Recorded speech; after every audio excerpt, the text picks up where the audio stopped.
Welcome to today's program, which we have entitled Capturing and Structuring Human Resource Knowledge.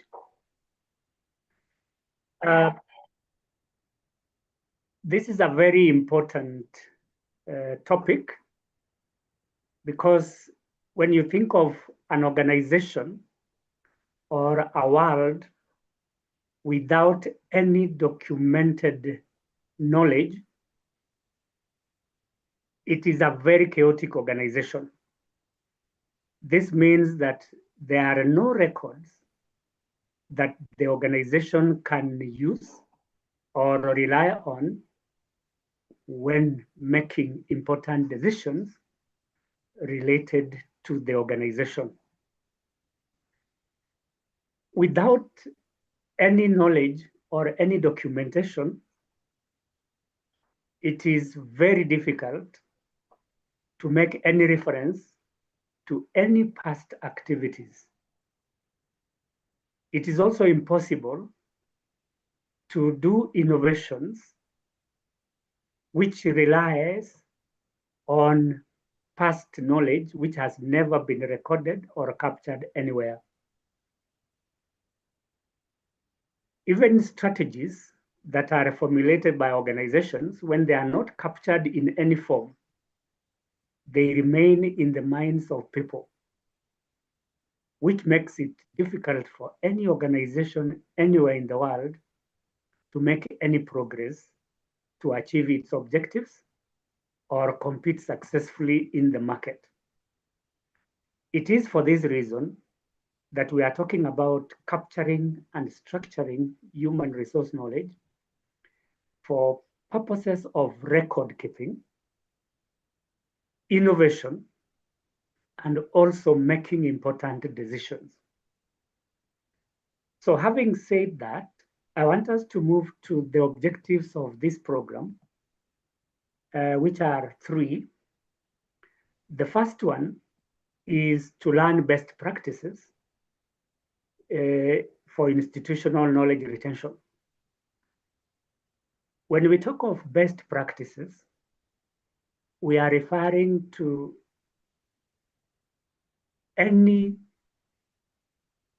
norms or routines that have been tested elsewhere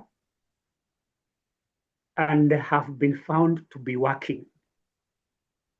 So these best practices could be in other organizations or other departments which have developed knowledge management systems and which are working. We also mean by best practices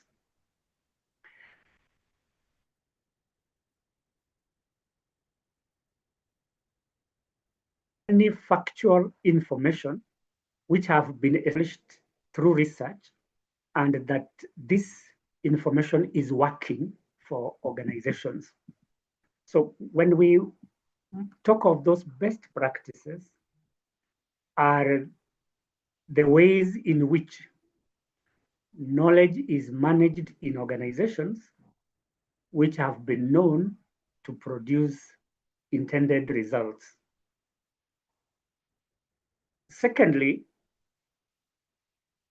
it is about creating structure in the knowledge management system to enable HR managers and other departmental heads to access this knowledge.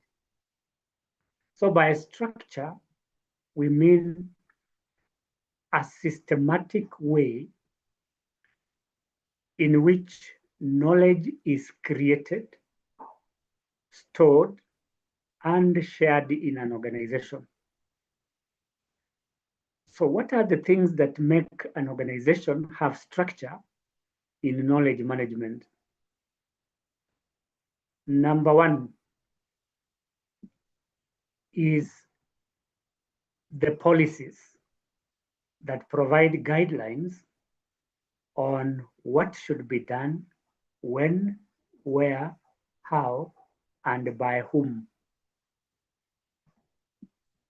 Secondly, when you talk of creating structures, it has to do with the methodology of capturing knowledge, either using manual or electronic or digital means. So when we talk of structure, it has to be a way in which this knowledge is organized and stored in the knowledge repositories of an organization. Any knowledge that is not structured, it means that it is disorganized and therefore very difficult to access. And lastly, objective 3 is to develop effective repositories to support HR operations. When you talk of repositories, these are storage systems in which knowledge can be captured. There are several types of these storage systems. For example, document management systems or databases, or it could be learning management systems. So these repositories must be effective. When we talk of effectiveness, it means that they are producing the desired results. So a good storage system is one that helps to achieve the intended objectives. What are these results that show effectiveness of knowledge repositories? There are several. I can mention 2. One, easy access. And number 2, easy to navigate. That means it's easy to retrieve or even add information to these knowledge repositories. So these are the 3 key objectives that we are going to achieve by the end of this program in relation to capturing and structuring human resource knowledge. So with that, I want us to move to the next slide, and that is the introduction to knowledge structuring and capturing. As I have highlighted, that all organizations globally capture and structure their knowledge resources. Why? Because it is no longer a nice thing to have. By that I mean that you can have it just for show. Knowledge capturing and structuring cannot and will never be for show. It's an imperative, because once knowledge is captured and not well curated, then it loses its meaning and nobody can use it. So for organizations to achieve their strategic objectives, then capturing and structuring knowledge becomes a very important aspect in knowledge management. So it's not a nice thing to have, but a necessity for organizations to achieve their corporate objectives.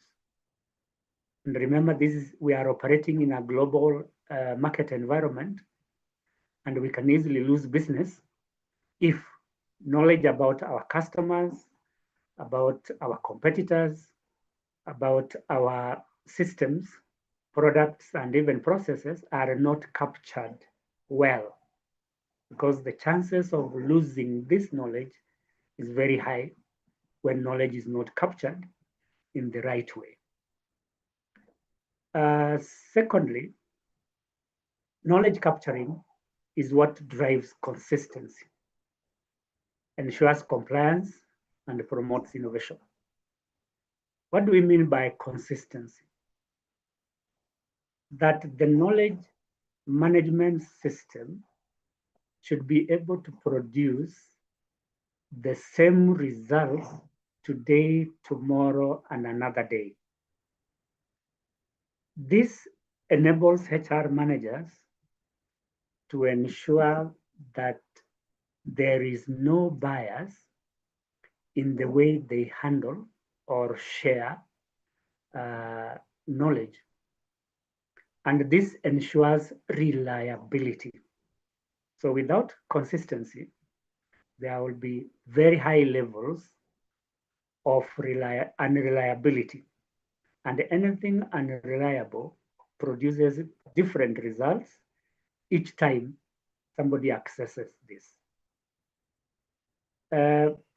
On compliance, we are talking about adherence to one, employment laws, which I will talk about shortly. Two, our own policies. And three, industry standards, if there are any. So compliance has to do with adherence to the law, the policies, and the industry standards. Why compliance?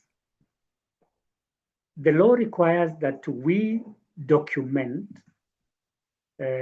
certain processes or activities, especially in relation to employees. For example, an employment contract is a compliance issue where the law, especially the Employment Act 2007, requires employers to give their employees a written contract. Because it is written, therefore that is knowledge that is captured in that contract. Other compliance issues relate to health and safety, employee compensation. Talking of employee compensation, the law stipulates that employees should be paid in the manner and the form agreed. One of the ways of paying employees is through a check or electronic funds transfer. These are records which are captured. And therefore, in compliance with the law, the employers must ensure that their employees are paid and there is evidence to show that they have been paid.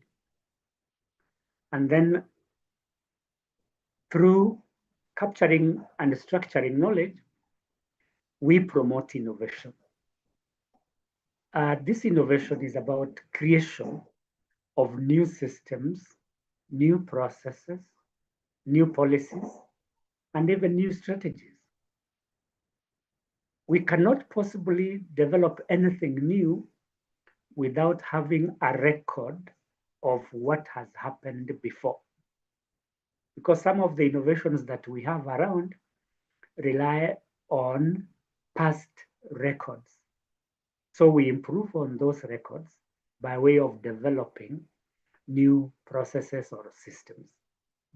So without capturing and structuring knowledge in a logical manner, then we inhibit innovation.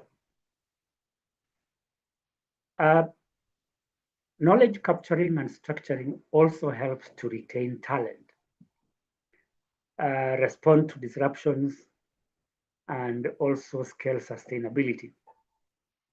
If you may allow me to talk about talent retention, as highlighted on bullet 3, that there is a lot that HR managers do to ensure that they retain their talented employees.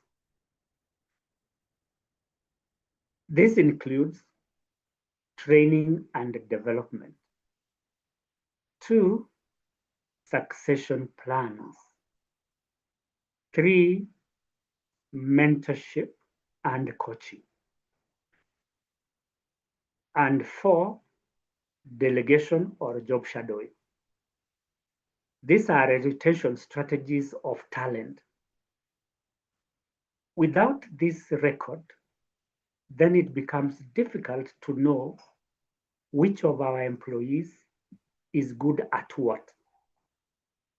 So without this record, which we have captured, it becomes difficult to retain our talented staff. When talking of response to disruptions, there are many disruptions that we encounter in our organizations. A disruption is anything that interrupts the smooth flow of work or decision making or attainment of company objectives. These disruptions may relate to several things. One, a computer system that is not working. 2, employees going on strike. 3, could be an environmental issue like floods or rains. Without having a record of what happened before in relation to these disruptions, it becomes difficult to respond to them. So when previous disruptions have been recorded, then it becomes easy for us to refer to them and find ways of improving going forward. So without a record of what happened during previous disruptions, then we may have to start afresh. And starting afresh takes time and it's expensive, especially in cases of emergency. So for us to be able to respond to emergencies, then we must keep our records. And that means that we must capture and structure knowledge about the crisis. And lastly, on point 3, I have highlighted scale sustainability.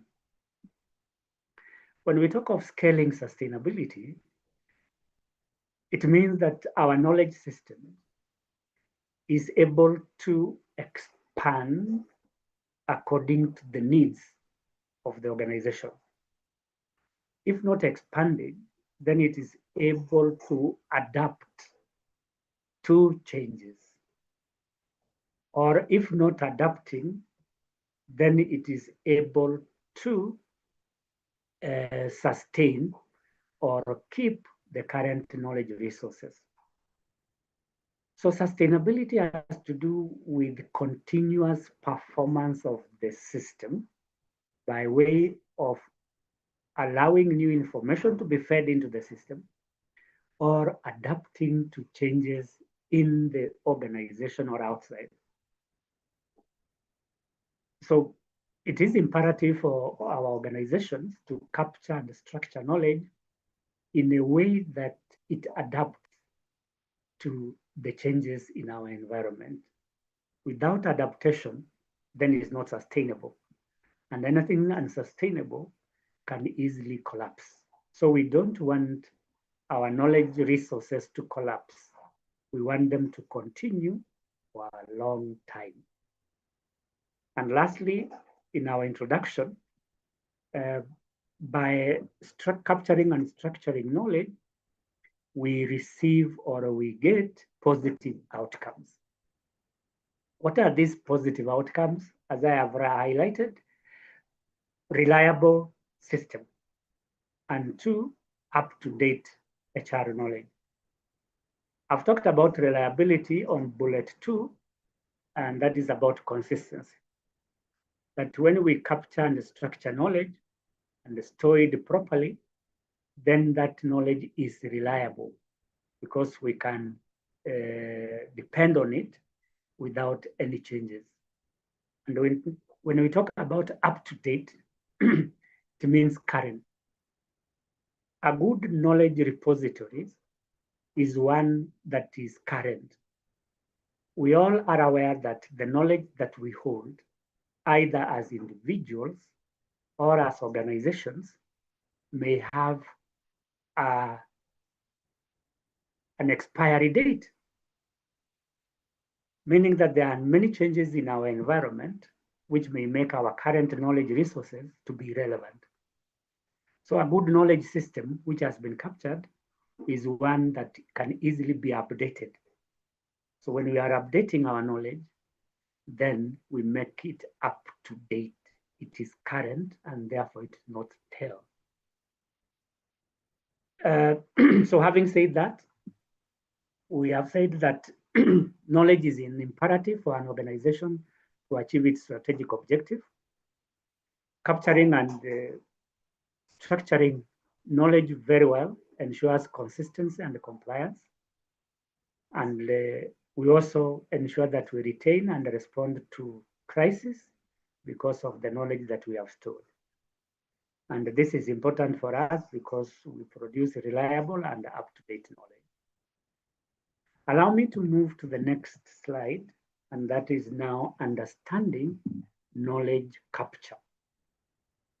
So here I am looking at the concept of capturing knowledge. What is it? It refers to the process of identifying, gathering, and documenting important information or experiences. When you talk of identifying, it means locating. Locating here also means that you find the knowledge that you need as a HR manager or as an organization. So you locate this knowledge. By locating, we also mean where this knowledge resides. Knowledge can reside within the organization or outside. In an organization, knowledge can reside in our systems, or it can reside in our employees. Our employees have what they call tacit knowledge, which we can take advantage of. And then number three, knowledge within an organization can be found in our files or records. So I've mentioned the three sources of knowledge: one, systems; two, people; and three, records.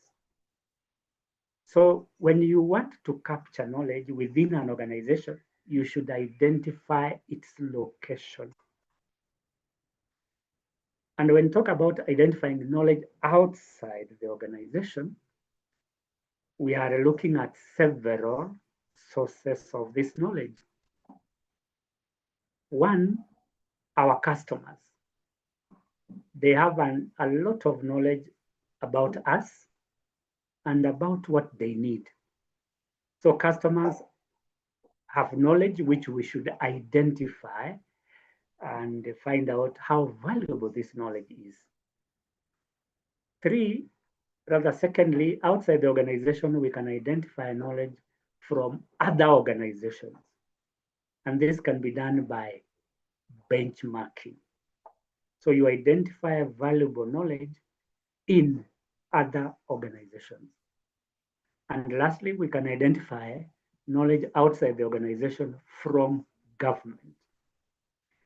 Government has huge reservoirs of knowledge related to laws, all types of laws, whether environmental, labor, or tax compliance, and policies and regulations. Government is a custodian of immense knowledge reservoirs, which we can identify and use for our benefits. So knowledge capture involves identifying the sources of knowledge both within and outside. Secondly, on point number one is about gathering. Gathering is collecting this knowledge from the sources we have identified. So how do we collect knowledge? We can use the traditional methods. That is one, observation, two, interviews, and three, questionnaires. Those are the traditional ways of collecting knowledge. But today, we collect knowledge through digital means. And one of the means of collecting this knowledge is AI, artificial intelligence. There are many tools that we use in gathering knowledge through AI, such as ChatGPT, Gemini, or DeepSeek.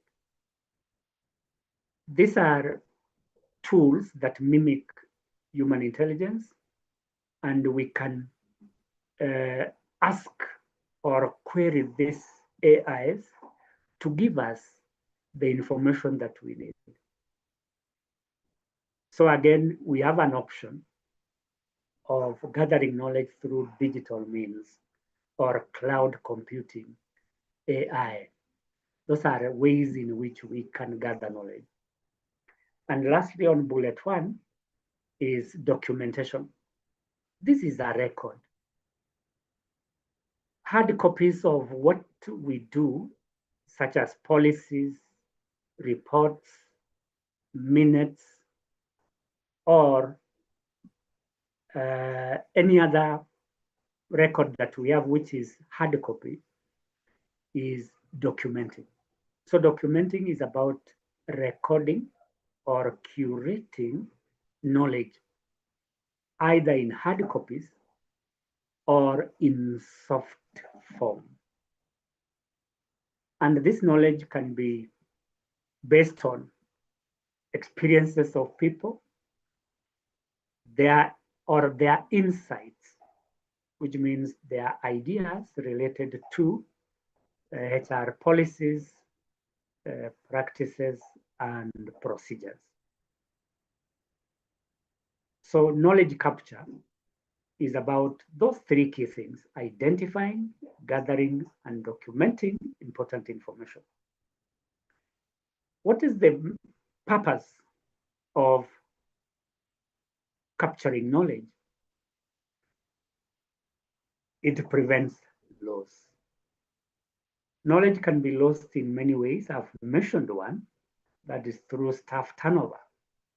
When employees leave our organizations, they go with all their skills, all their knowledge, and all their experiences. When they go, we lose that knowledge. Unless that knowledge has been captured, then it is lost forever.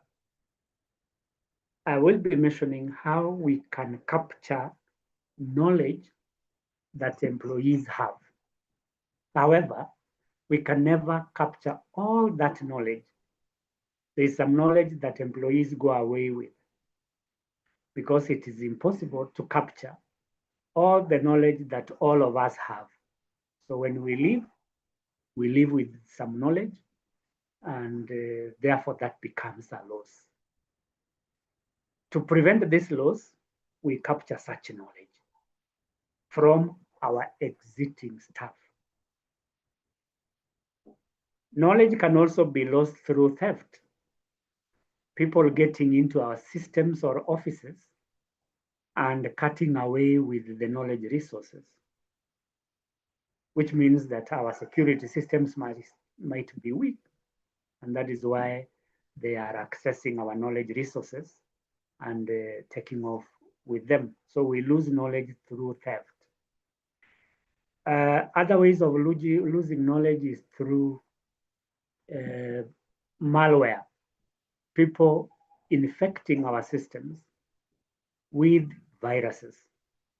So these viruses corrupt our knowledge resources and we lose that. However, we must take steps in collaboration with ICT department to ensure that our knowledge resources are safe. One, by way of having strong passwords. Two, having strong firewalls. And three, limiting access to our knowledge resources. And in other organizations, anybody accessing a system at any one point without authorization, there is always an SMS or a trigger that is sent to the relevant authorities, alerting them that there is somebody who has tried to access the system. All these are preventive measures when we're talking about knowledge capture.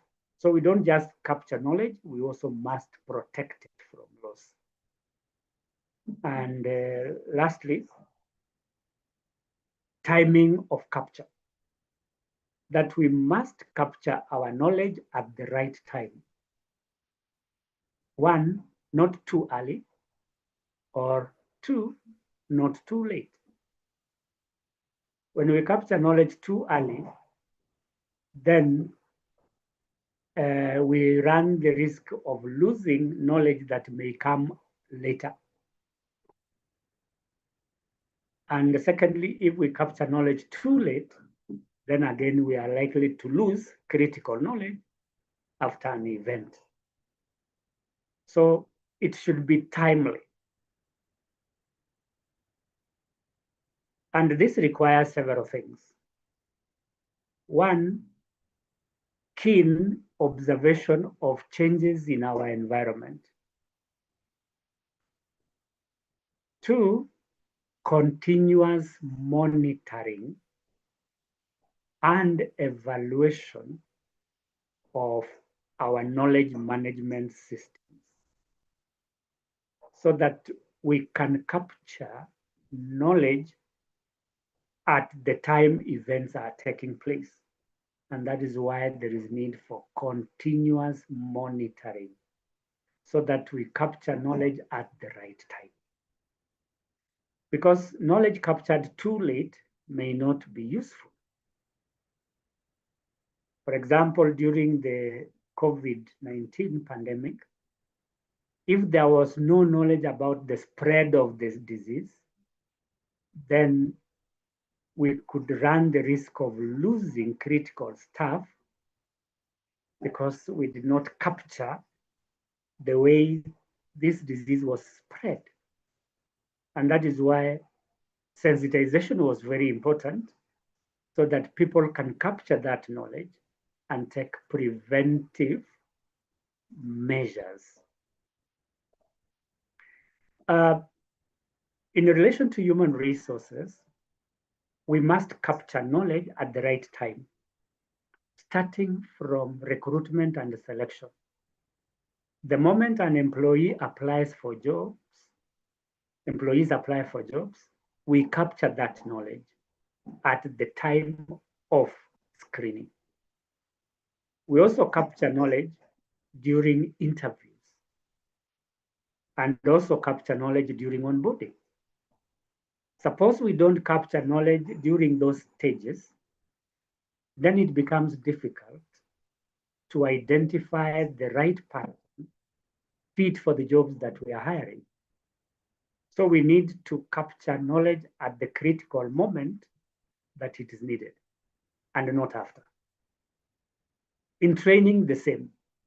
We capture knowledge by way of conducting TNAs, training needs analysis. And after that, we capture knowledge during the training. And lastly, we capture knowledge after the training by way of evaluating the effectiveness of the training. So all this must be done at the right time, not too early or not too late. So that is what knowledge capture is about. It's a process of identifying and gathering and documenting information. It prevents knowledge loss And lastly, we must capture this knowledge at the right time. I would like to invite anybody with a question or a comment so that we can move on to the next part.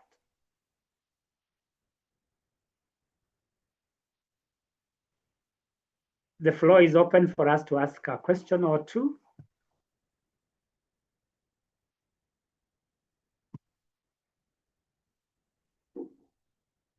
If Janet, you are there, you can ask any question if you have any.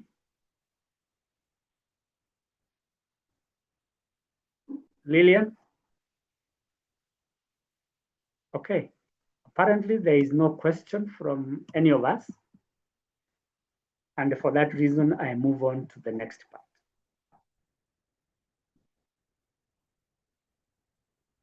The next part is types of knowledge captured. Those of us who are with me last week, I mentioned various types of knowledge that we may use as HR managers in our day-to-day functions. Today, I'm going to talk about two key types of knowledge that we must capture. We can forget everything else, but we cannot forget these ones. And the two types of knowledge that we are going to discuss is explicit and tacit knowledge. I have started with explicit knowledge, which is formal knowledge that is documented, stored, and shared. I have given a few examples there. One is HR policies and procedures. For some organizations, these two documents are different, and for others, they are combined. We all have many types of HR policies that guide us in making decisions related to our employees.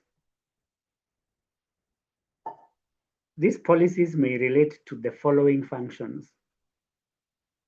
One, training and development. Two, performance management. Three, recruitment and selection. Four, compensation and benefits. Five, health and safety. Six, employee relations. Under employee relations, we can have many of our policies there, like disciplinary policies, communication policies, employee wellness policies. There are quite a number. So these policies provide guidelines because they are documented.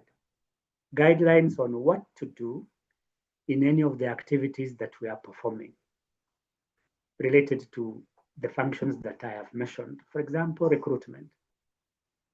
This is a function guided by a policy that in case there is a vacant position, what should be done, where, by whom, how, and when. And then the procedures are the steps that we follow when we are conducting those activities. I'm trying to imagine an organization that has not captured policies and procedures. Life can be very difficult because you have no reference to make. Two, there will be many complaints because you have nothing to rely on. Three, there will be many litigations because employees will be taking their employers to court.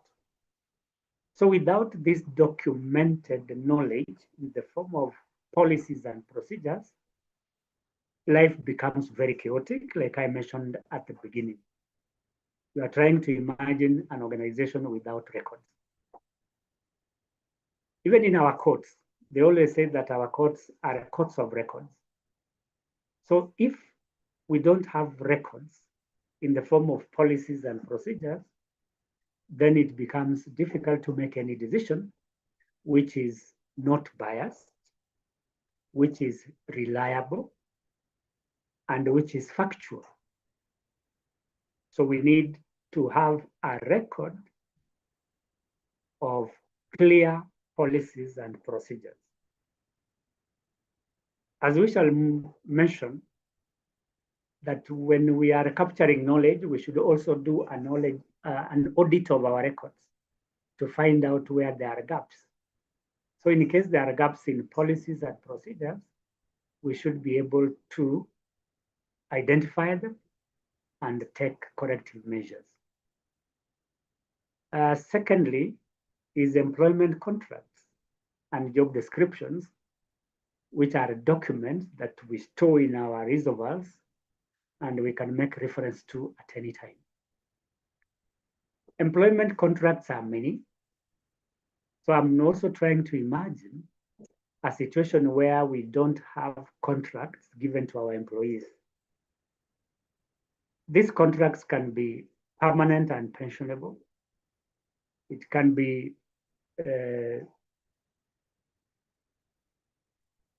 contracts that are limited by time, or contracts that are casual in nature.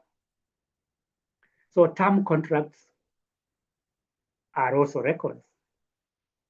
Those are fixed term, and long-term and permanent and pensionable. So without these contracts, it's difficult, one, to even make payments to our employees because we don't have anything to rely on and make decisions. Two, without these contracts, we cannot even perform anything related to decisions on these contracts. For example, you are terminating a contract of permanent and pensionable, just like you can terminate a contract of 1 or 2 days, which is casual. So if there is no record, there is no way of telling which employee is on permanent or casual contract. And it can be very chaotic if we don't have these types of knowledge in our reservoirs. Then job descriptions are statements of duties and responsibilities, without which we cannot assign people jobs.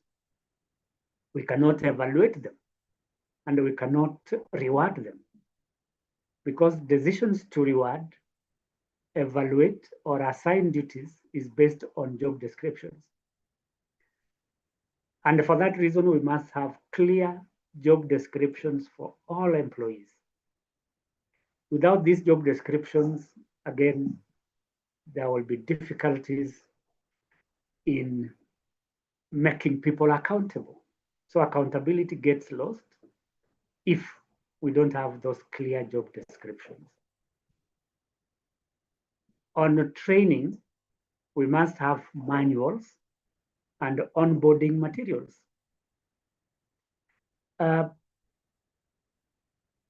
Those of us in L&D, that is learning and development, keep some of these materials,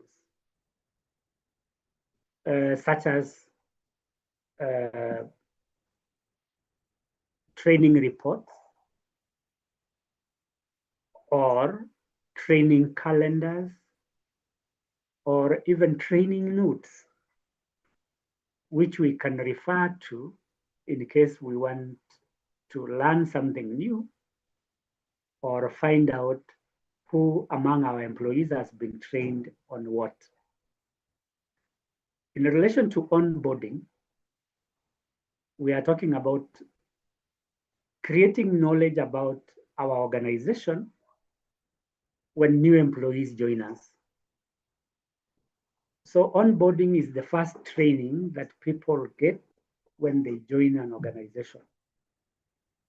And we must keep records of this onboarding, because when we do our HR audit, we will look at the effectiveness of onboarding process.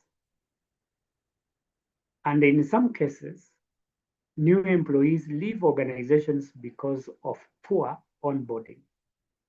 So we don't have a record, or we have not captured the onboarding process, then again, we may not get an opportunity to identify which areas that need improvement.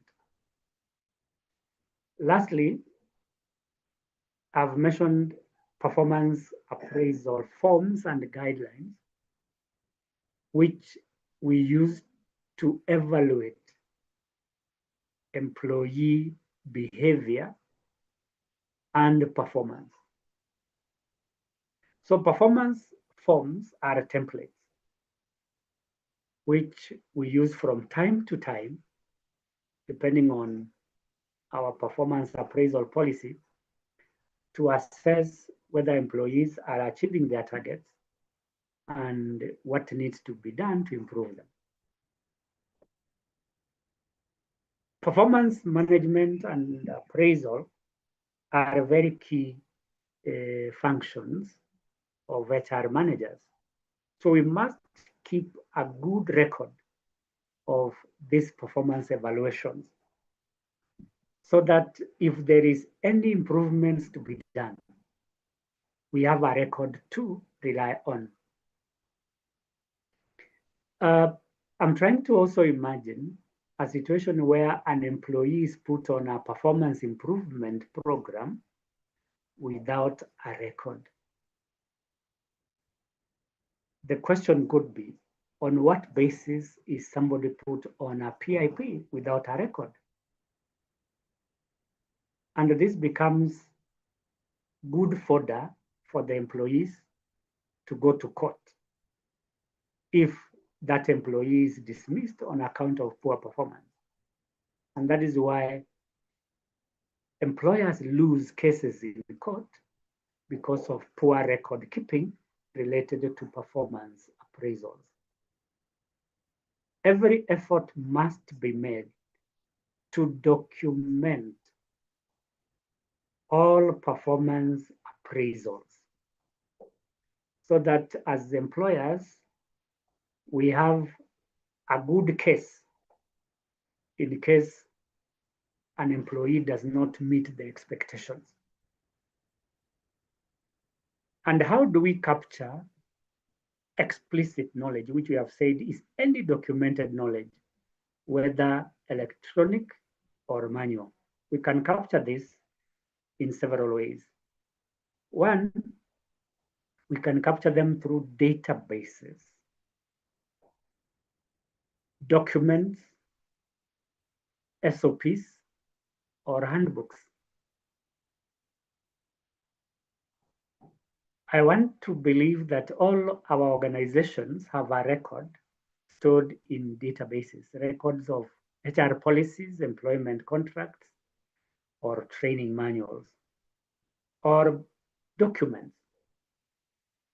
We have documents in our custody as HR managers that we can refer to in case we need information about our employees. SOPs are standard operating procedures. And we use all these procedures in the many activities we perform. I've just mentioned performance appraisal. We must have an SOP on performance appraisal. Where do we start? Where do we move to? And where do we end at?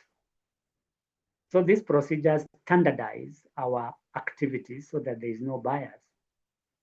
The same goes to training and development. There must be a procedure of identifying training needs, designing the training program, developing the training materials, implementing the training, and evaluating the training.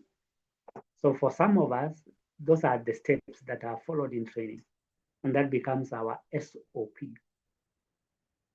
Then handbooks are used in various ways, where people have to form their tasks from beginning to end.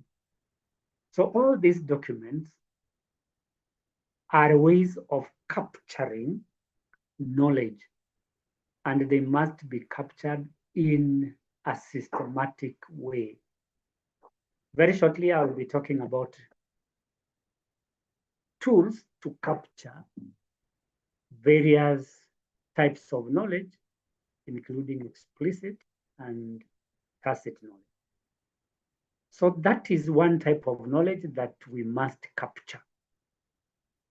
Explicit knowledge, which relates to policies, contracts, training manuals, performance, among others. These are just examples. I could not exhaust all of them. Secondly, we have tacit knowledge, which by definition are the skills and the knowledge that people have at a personal level, which may be very difficult to describe or write down. All of us have their own knowledge that we use based on our experience, our training, or any other study. So that knowledge that all of us have in their heads is what we refer to as tacit knowledge. And some of the examples that we must capture is conflict resolution skills. That there are some of us who are good at conflict resolution, especially those of us in employee relations dockets. This is where many conflicts arise. So in employee relations, people complain. People have differences, and they are usually reported to an employee relations officer. So these conflicts must be documented. And the people with such skills come in handy to resolve such conflicts. I also want to guess that some of us are officers of the judicial system who have been duly appointed to resolve conflicts out of court. So your skills is what we have called tacit knowledge in conflict resolution. Secondly is cultural intelligence. That those of us who have stayed in an organization for some time, we have organizational memory. Some of the memories that we may have relate to the culture of the organization, how things have been done for the period they have been there. So capturing knowledge related to cultural intelligence is very key because we know the practices, which is part of culture. Practices are the norms. We know the values, things that organizations consider to be important.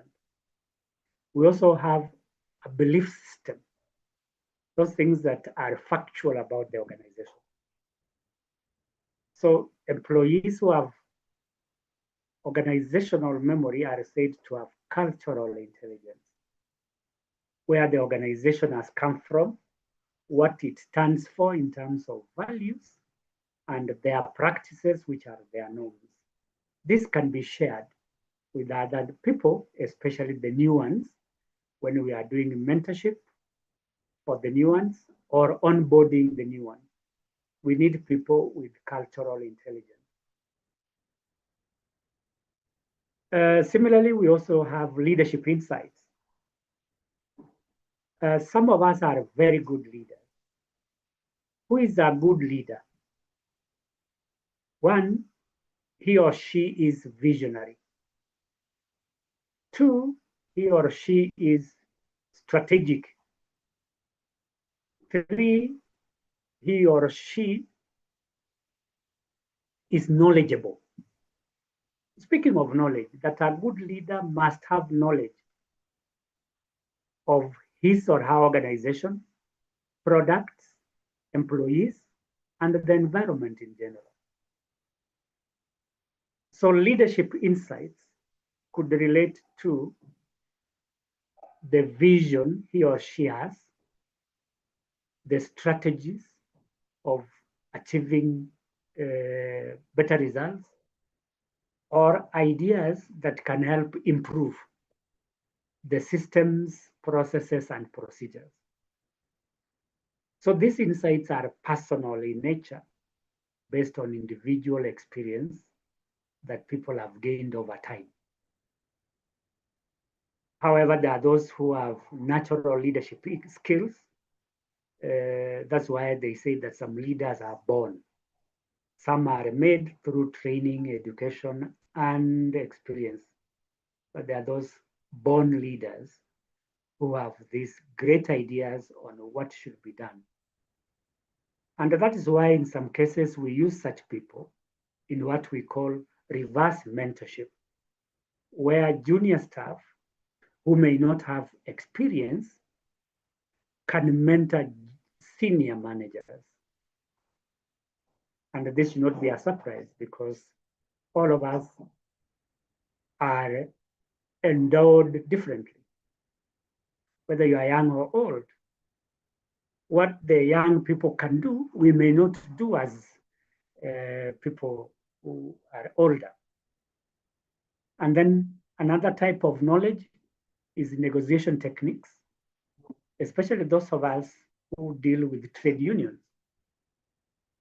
We have to negotiate on many things. One, on payment. Two, working conditions. Three, performance management. And four, promotions. So negotiations require people who are skilled and knowledgeable. This goes together with employee engagement, where employees who are more experienced know how to ensure high levels of participation among employees and how to make sure that they are occupied the whole day. Then how do we capture this knowledge?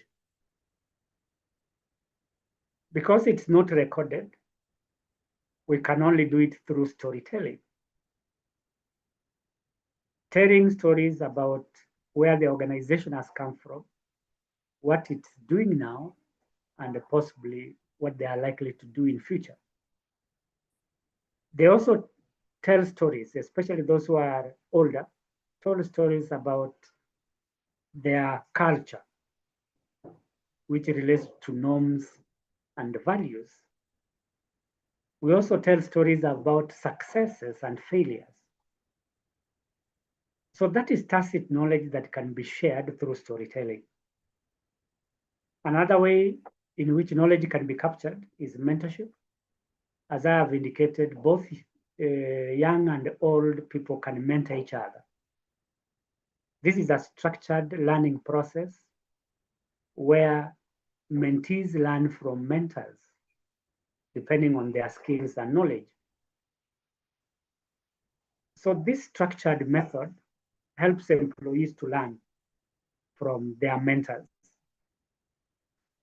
The other one is job shadowing, which I'll be mentioning later. This is about standing in for others when they are not there, or learning from others when they are there by means of observation or imitation. So you can imitate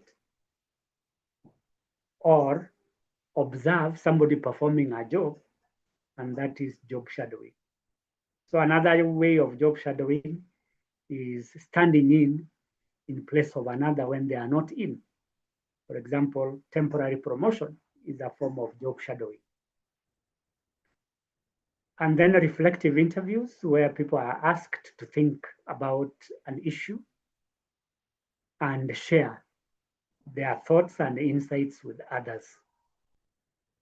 So you can ask people about their thoughts through these interviews. So those are the two types of knowledge that we should capture as HR managers. I started with explicit knowledge, and then secondly, I have mentioned tacit knowledge, which all of us have as individuals based on experience and training. So anyone who has a question on these two types of knowledge, the floor is yours. You can ask a question or make a comment.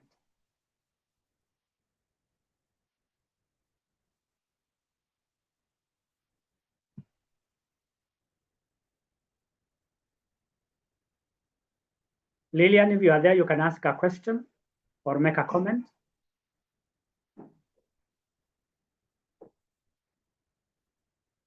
Priscilla or Priska, sorry. Apparently, there is no comment. Hi. Yes. Good morning. Good morning to you. You're welcome. Okay, this is Priska, and Yes. I wanted to know about the on the last topic on tacit knowledge, the last bulletin. I don't know whether there is okay. You said that you can ask people about their opinion. I don't know whether I actually have missed that. Is it asking people about their opinion?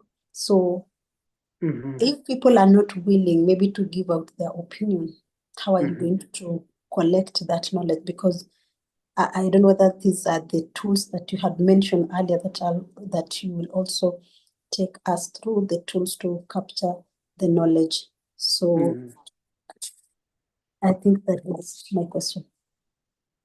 Thank you, Priska, for your question. Yes, if you look at the last part of that slide where we can capture knowledge through storytelling, mentoring, job shadowing, and reflective interviews. There are several ways of capturing knowledge from people or capturing their opinions. One, you can create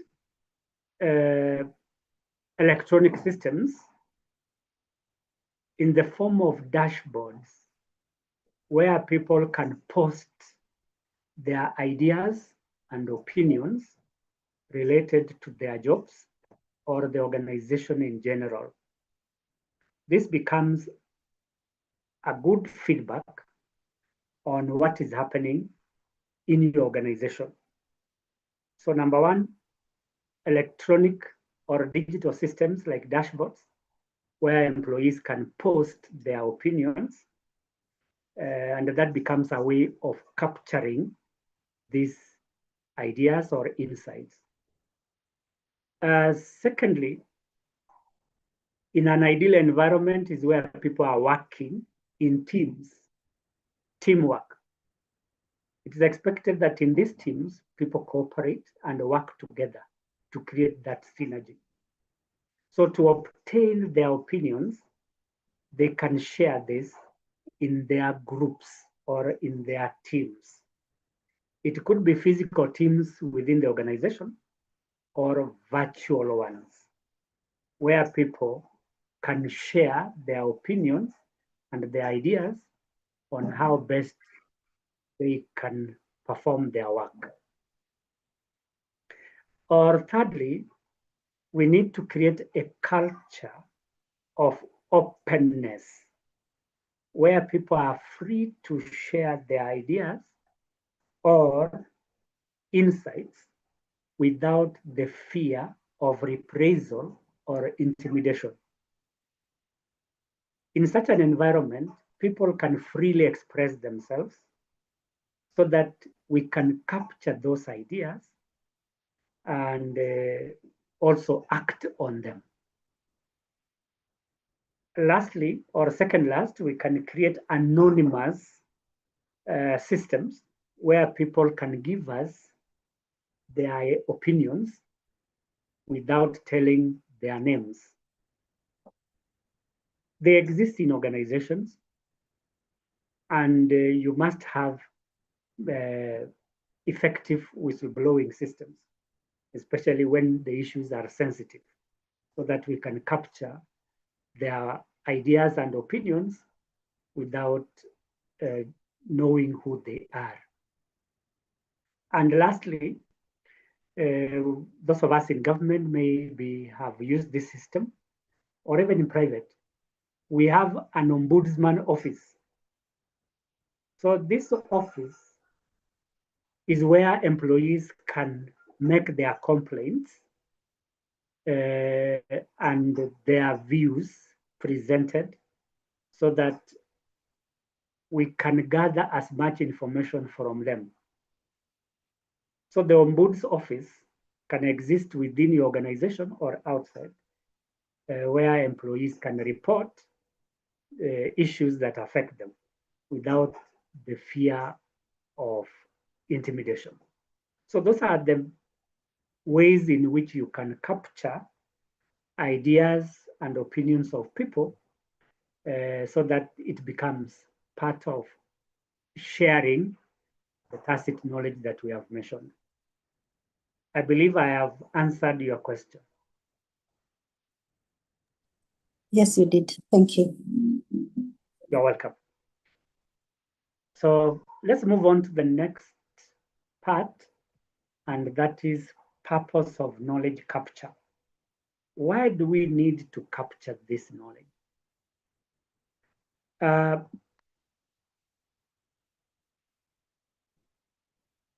are many reasons why we need to capture this knowledge.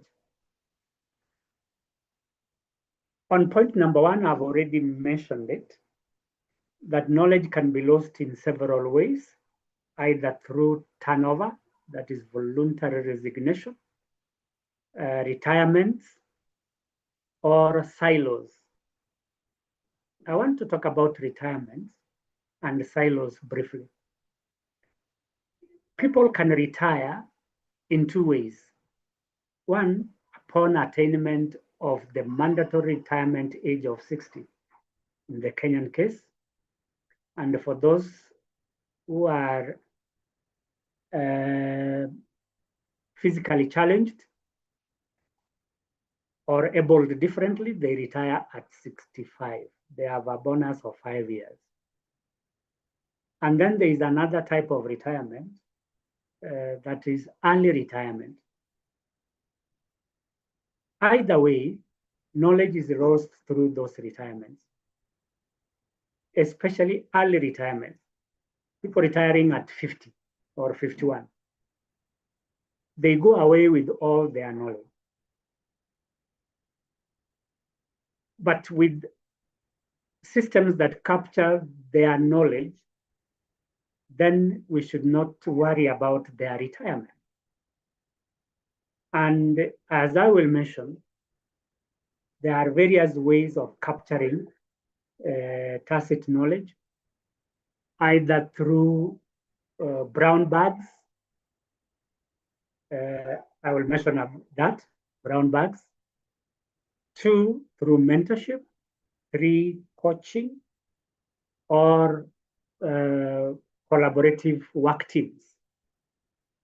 So through these forums, employees are able to share their knowledge with others before they leave the organization. Talking of silos, this is where employees, either individually or in departments, work in isolation from others. That means they don't work together. That makes it difficult for knowledge to be shared. That if finance is working on its own, then it does not have input from HR, or ICT does not have input from other departments. So working in silos becomes a limitation in knowledge capture. And that is why we always encourage people to break these silos by working in teams or integrating our activities with other departments through collaborations. So this prevents knowledge loss. So when we capture knowledge,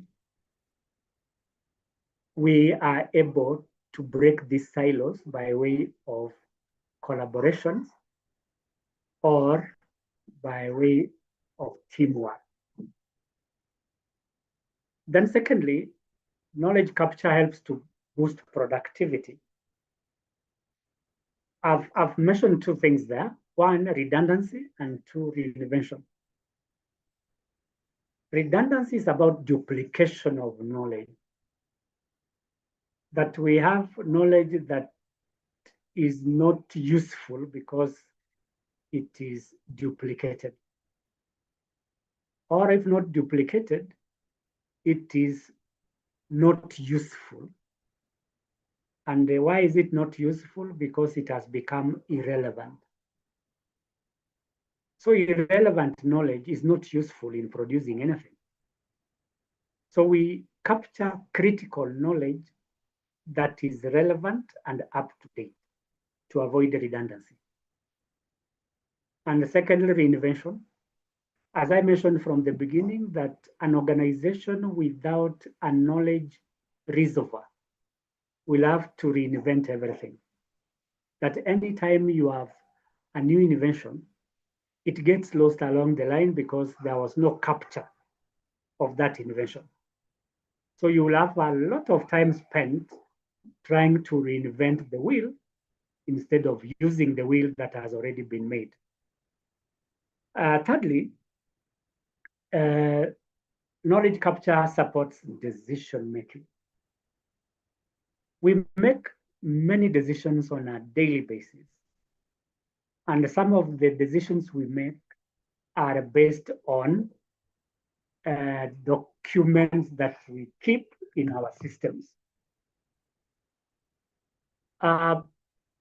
These systems, which are in the form of documents, help us to refer to them.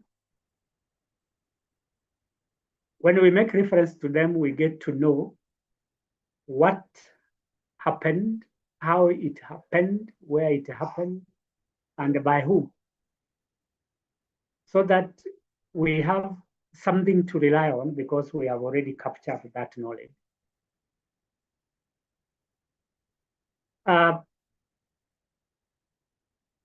Another purpose is to ensure continuity. That we may not move forward if we do not have records. Records of the decisions, records of processes, even records of policies. It becomes difficult, especially when we are undergoing change, that we may not be able to manage change if we have no records to rely on. Mergers relate to two or more organizations coming together to form one big organization. And in Kenya, there are enough examples of organizations that have merged to form one big organization, like CFC Stanbic. So when we are merging without records, then moving forward becomes difficult because there is no record showing what we have been doing, how and where. Our leadership changes. Managers come and go, especially at the top. Without a record of what they did, how and where, it becomes difficult. So for purposes of continuity, even in leadership, we need a record. Usually when leaders leave, they have handover notes.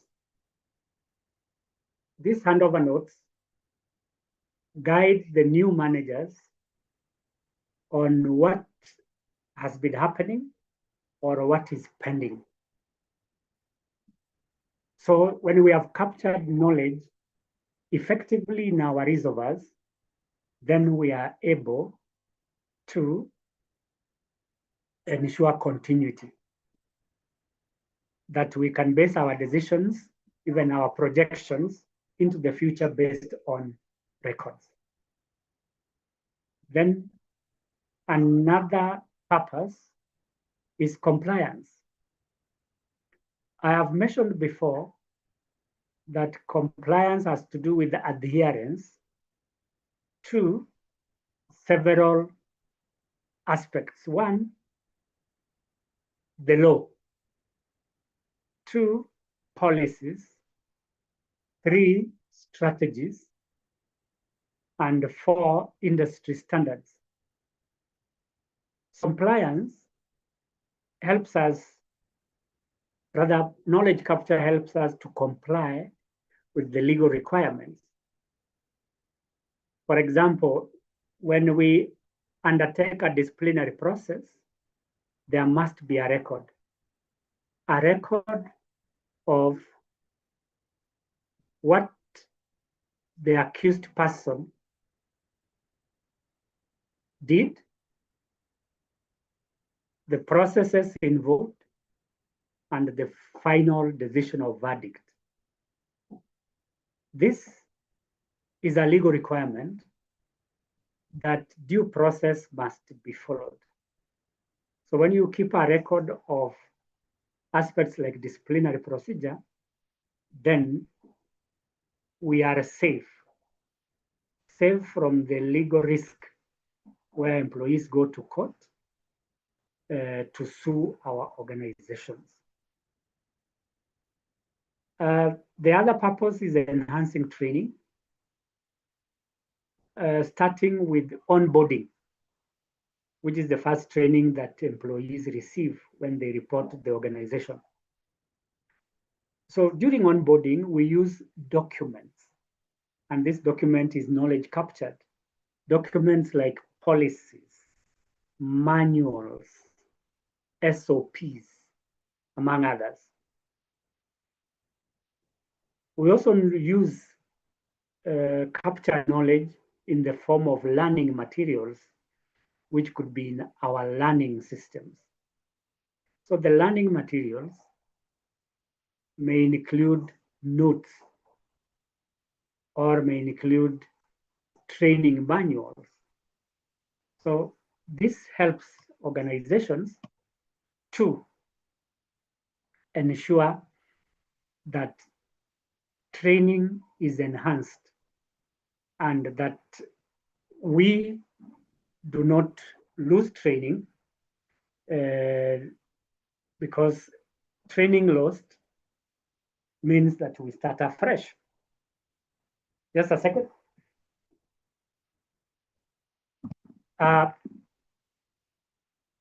So when we capture knowledge related to everything in the organization, we can use this to enhance training. Next is knowledge identification and mapping. How do we identify knowledge that we need? As I have indicated, knowledge identification means pinpointing or locating critical knowledge that we need to support us in our strategies and functions.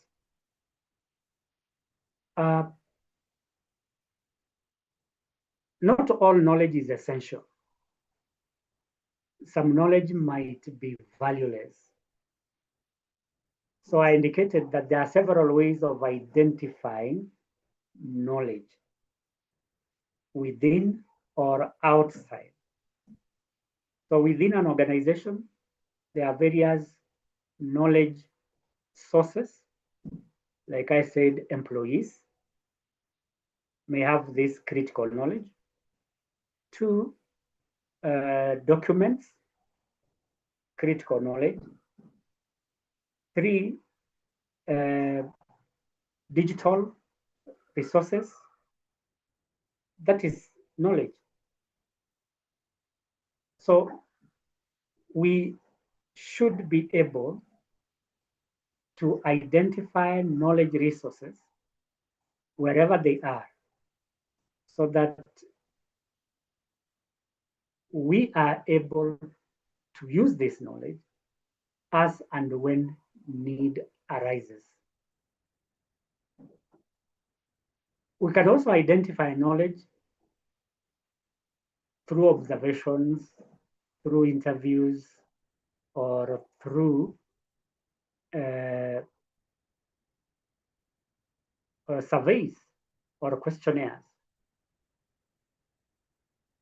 So this knowledge is critical because they help us in formulating HR strategies. Strategies relate to all the functions like recruitment, training, performance management, compensation, among others. Then secondly, we have talked about mapping. Mapping means identifying people, documents, or systems that can help to achieve corporate objectives. Starting with the individuals, locating individuals, these are employees who work for us. They could be in any department. This department might be human resource, finance, ICT, public relations, or even production for those of us who are in manufacturing. And how do we locate these individuals with the knowledge that we need? One, we can interview them. Two, we can observe what they do on a daily basis. Or three, we can have discussions. And I'm sure we have discussions on a regular basis on issues that affect us. So during those meetings, you can identify people with the knowledge that you need and put them into teams or work, engage them with others so that they can share their knowledge. Thirdly, we can identify knowledge gaps. Knowledge identification and mapping also includes knowledge gaps. A gap is knowledge that is not there, it's missing.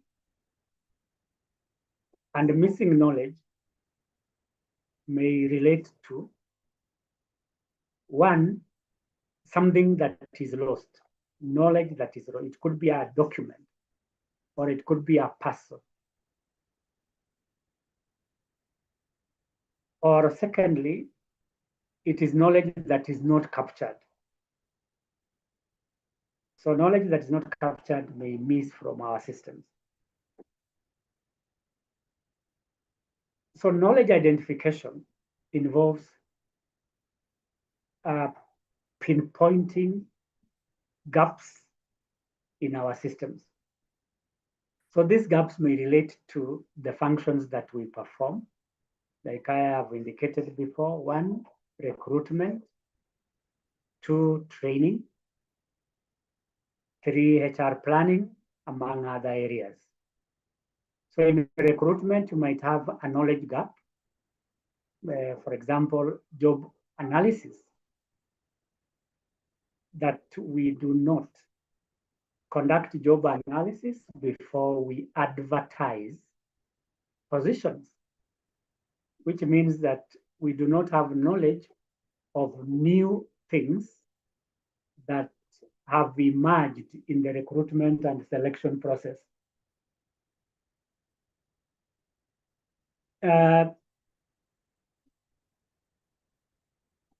So we need to identify those gaps in recruitment, the same in training.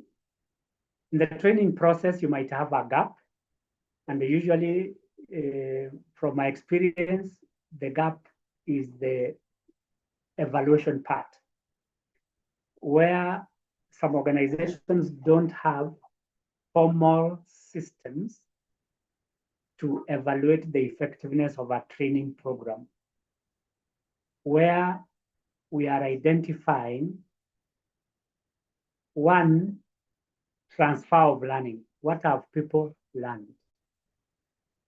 Two, changes in behavior. Three, results. And four, reactions. So we rarely evaluate this part of the training, and that becomes a knowledge gap. And there are many other areas in which we may have gaps. So how do we spot these gaps? It is mainly through audit. We conduct a knowledge audit of our systems to identify areas where there are these gaps. The other way of looking at knowledge identification is surfacing hidden knowledge. There's a lot of knowledge that people have or are available in our records that people are not aware of. So how do we know that there is such knowledge that exists? As I have indicated, you can do that through interviews. There are several interviews that we conduct, starting with job interviews during recruitment and selection. So we get knowledge about the potential employees. Secondly, we have appraisal interviews where we assess people on their performance using interviews. And 3, exit interviews where we want knowledge about employees who are leaving. So interviews are critical because they help us to identify hidden knowledge which employees may have. Secondly, observation, that we watch people performing their jobs, be it a service or a technical area like mechanics. We can observe people doing their work and we can see the end results. So such kind of knowledge can be obtained through observations. Lastly, I've mentioned something about reflection, where people are allowed time to think about their jobs and how best they can improve. And they can share their reflections with others. And lastly is visualizing. Many of us understand things better through diagrams. What diagrams do we have here? It is knowledge flow diagrams. We have a flow diagram of where knowledge is captured, stored, shared, disseminated, and the feedback. So these knowledge flows help us in visualizing the knowledge networks. If we have a central repository of knowledge, then we can see how knowledge flows from this central position to other departments. So again, we can identify knowledge by evaluating how knowledge flows from one point to another. So again, I will invite us to ask a question or two related to the previous slide, which was purpose of knowledge capture, and secondly, knowledge identification and mapping. So anybody with a question or comment, I'll be glad to answer or add to what you have said. James, if you are there, you can ask a question.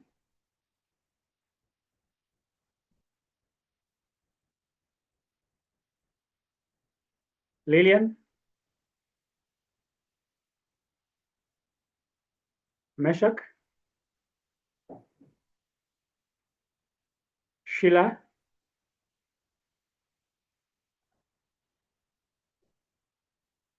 Meshach, if you are ready, go on if you have a question or comment to make. I'm actually wishing to say that I don't have a question. So far, so good. I'm following. Thank you, sir. Yes. So we can move on, and that is knowledge areas where we can capture this critical asset.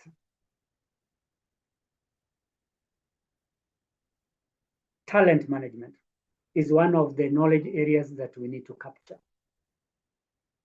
So talent management has to do with three things. One, attracting. Two, utilizing. And three, retaining talented staff. When we talk of acquiring, it means hiring. Hiring people with the critical knowledge that we need. We can hire from within by way of promotion or from the external job market if it is a new hire. For utilizing is about allocating them tasks using job descriptions so that they can provide services or innovate allocating tasks. That is utilization. And how we allocate tasks is very key because we might not capture the right knowledge. Why? Because we allocate them very few tasks and therefore we underutilize their potential. Or we allocate too much to them that they are not able to finish. Though it is good to give our employees stretch tasks, but we should not,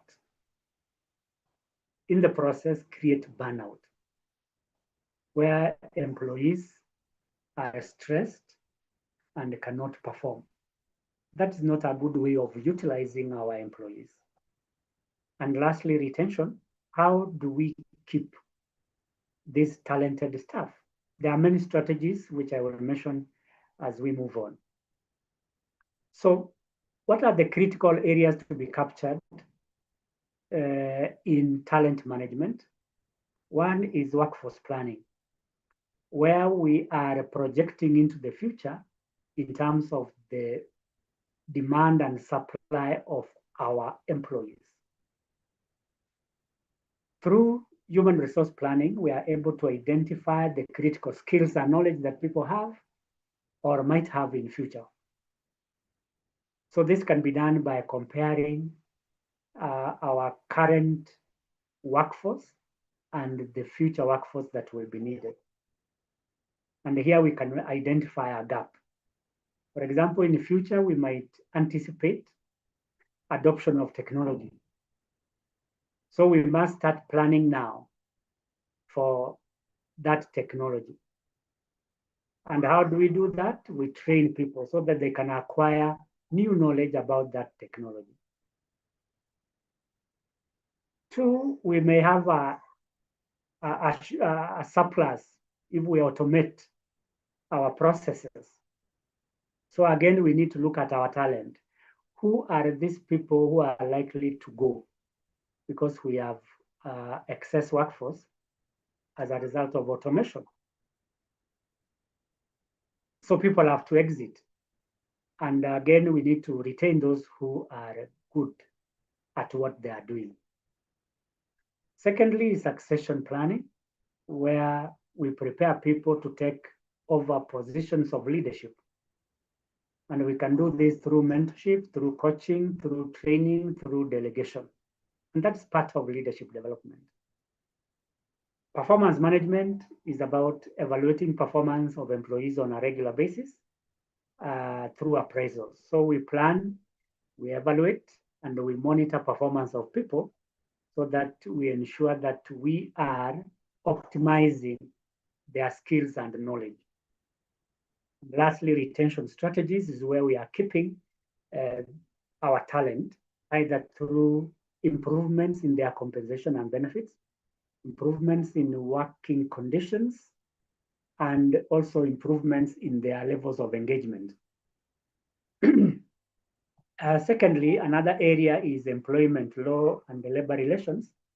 As I have indicated before, this is a highly regulated area where we need to be compliant with the labor laws, contracts, collective bargaining agreements, and disciplinary procedures. Speaking of the labor laws, there are quite a number of them which I can mention. One is the Employment and the Labor Relations Act. 2, Employment Act. 3, Work Injuries and Benefits Act. And 4 is Occupational Safety and Health Act. So we need to capture key knowledge related to these labor laws. And for us to do that, we need to develop policies, which are documents that are compliant with the labor laws. Secondly, we have contracts. And again, let me mention, contracts can be permanent and pensionable. Term contracts, which is fixed term, or short term, like casuals. These contracts are again regulated in our labor laws, and we should be careful on how we deal with our employees on various contract terms. Collective bargaining is basically for those organizations that have trade unions. So the trade unions might be internal or external, and employees are free to join a union of their choice. So collective bargaining agreements are usually registered with the Labor Relations Court for them to be enforceable. So it's a requirement that once a collective bargaining agreement has been signed, it must be registered with the Labor Relations Court. And again, whatever we have agreed on becomes binding to both the employer and the employee. And lastly is the disciplinary procedure. This is a very critical area because many employees go to court on account of poor or defective disciplinary procedures. And this is where employees sue their employers because of unfair disciplinary process. So we must document this. It's a very critical area if we want to reduce or avoid possible lawsuits, which are very costly in terms of money and time. Number 3 is organizational development. This is about change management and culture transformation. Change is a constant. It happens all the time. And as Karl Marx once upon a time said, change, everything in the world changes except change. And therefore, we must be careful when we are managing this change. What are some of the things that we have to do in order to manage change? 1, communication about the change. 2, training people on the change. And 3, doing a phased implementation of the change. Phases, phased implementation, where you do it in stages. When this is captured clearly, then it becomes easier for us to manage any change that we may want to introduce in our organization. Some of the changes that we may think about include technology, especially now we are in the digital space. We may want to use digital tools like AI. So we must prepare our employees for this AI. Secondly, we might want to introduce changes like structural changes, where we are trying to realign our structure, organizational structure, with the realities of our environment. So in this restructuring, some employees may have to be moved, and that is a change. And this movement might be horizontal or vertical. This change comes with resistance. So we don't want employees to resist the changes that we are introducing. And that is why we should be careful in terms of employee engagement in the change, communication, training, and doing it in phases. For culture transformation, we are talking about the embedded values, norms, and practices. They say that culture eats strategy for breakfast. How is that? When you have a very strong culture where people are not ready and willing to change, then strategy collapses. And it collapses very early in the morning as people take breakfast. So culture change or transformation is an aspect that we need to look at. Today, there is a new approach to managing people, and it's called culture and people managers. Culture. So we must be aware of the cultural aspects that influence behavior in organizations. Cultural aspects include core values, and I can mention three. One, professionalism. Two, customer care. And three is honesty and integrity.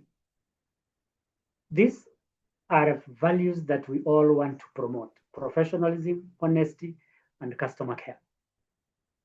This enables an organization to move forward or grow, because organizational development is about managing change and growth.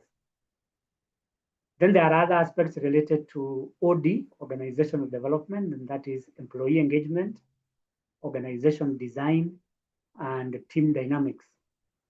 When you talk of organization design, this is about the structure and the jobs that we have in our organization. The team dynamics has to do with the relationships that we have with our employees, like cooperation, support, which are part of team dynamics. And then lastly, I think second last is learning and development. Training design, needs assessment are all key aspects that we need to look at.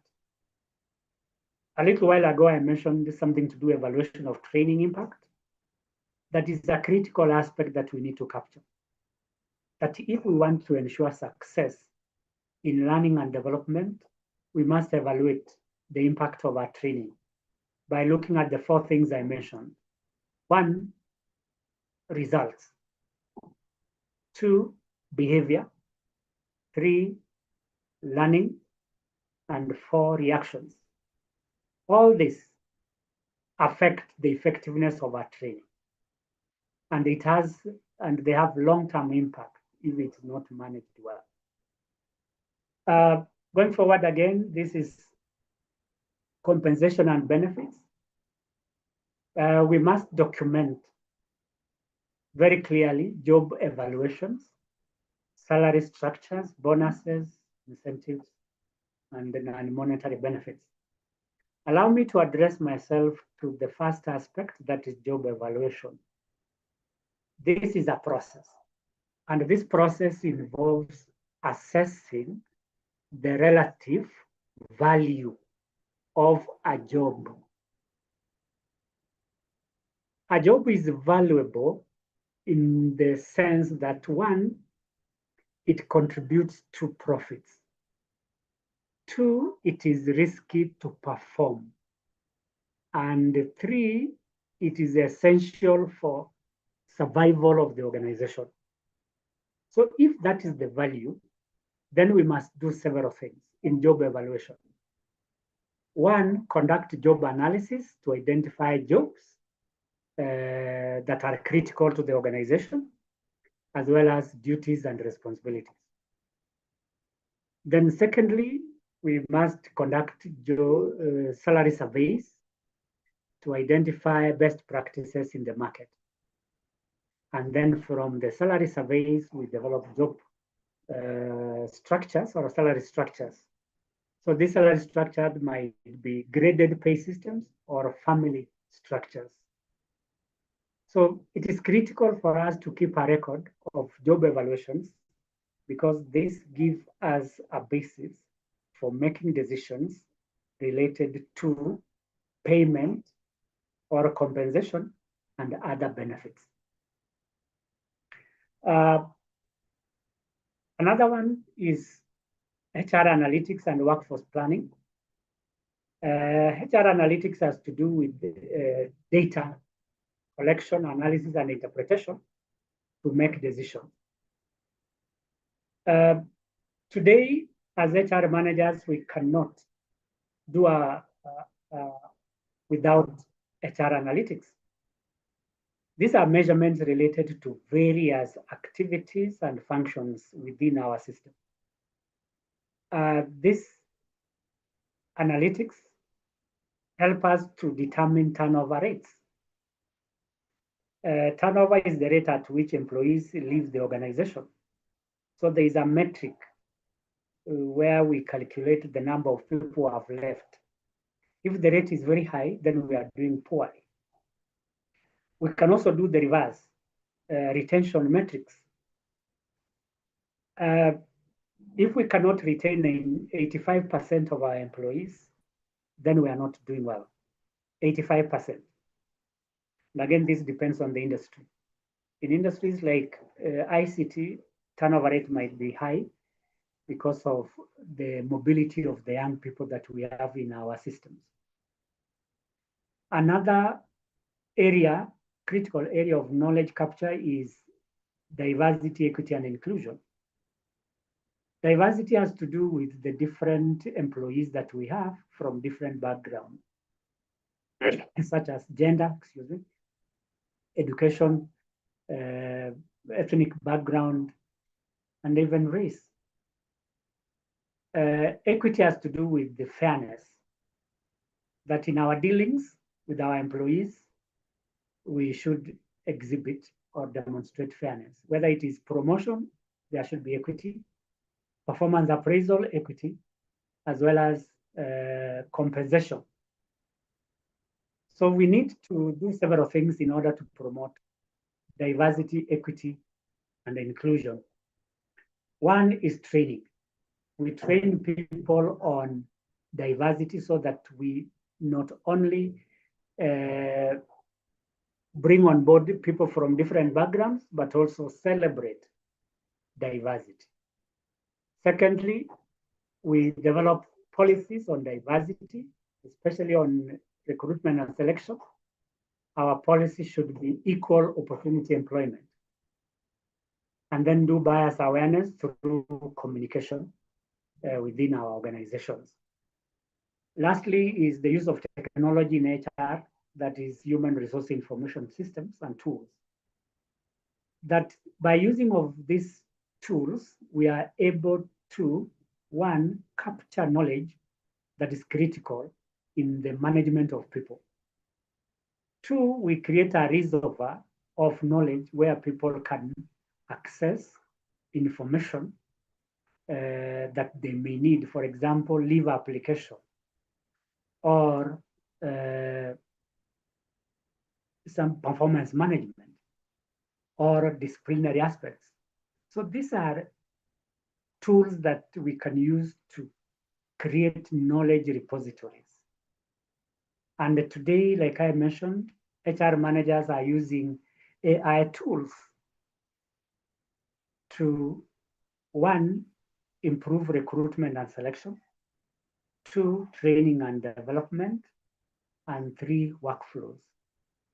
So in the recruitment and selection, we use ATS, which is automated tracking system, where through AI we can sift through the applications and shortlist candidates, given a criteria fed into the system.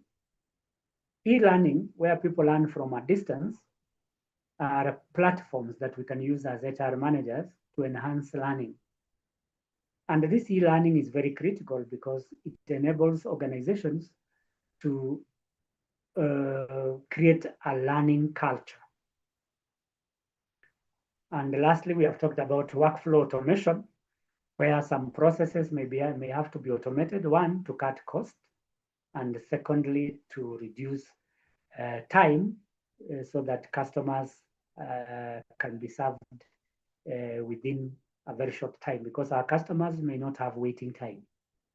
We lose customers because of slow system, but when we automate, then it becomes faster. And then digital onboarding, where we send materials to our new employees before they report so that they can learn offsite. So those are the areas in which we require knowledge, critical knowledge that should be captured. Any question on that area?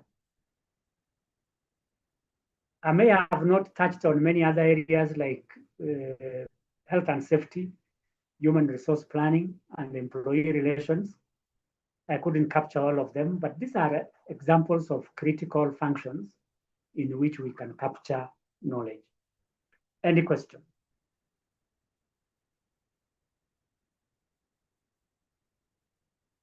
Okay. If there is no question, let us look at the methods of capturing HR knowledge. As I promised, I focus on two types of knowledge: explicit knowledge and tacit knowledge. Explicit knowledge is one that is documented in our systems, either manually or electronically. So one method of capturing explicit knowledge is by way of documenting, keeping a record. Keeping a record of policies, standard operating procedures, handbooks, and manuals. So these are, again, help us to make informed decisions or ensure consistency in the way we perform our activities, particularly in reference to SOPs. Secondly, which I've just mentioned, under critical areas, is human resource information systems. What do we use this for? Is storing employee records and performance data. Employee records may relate to, one, their telephone numbers, two, their marital status, three, their educational backgrounds, four, their experiences, five, it could be their medical records. These are key because we make decisions either for promotion or for compensation based on these employee records.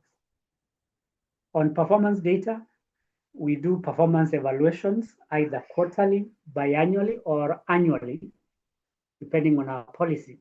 So these records are also part of knowledge capturing.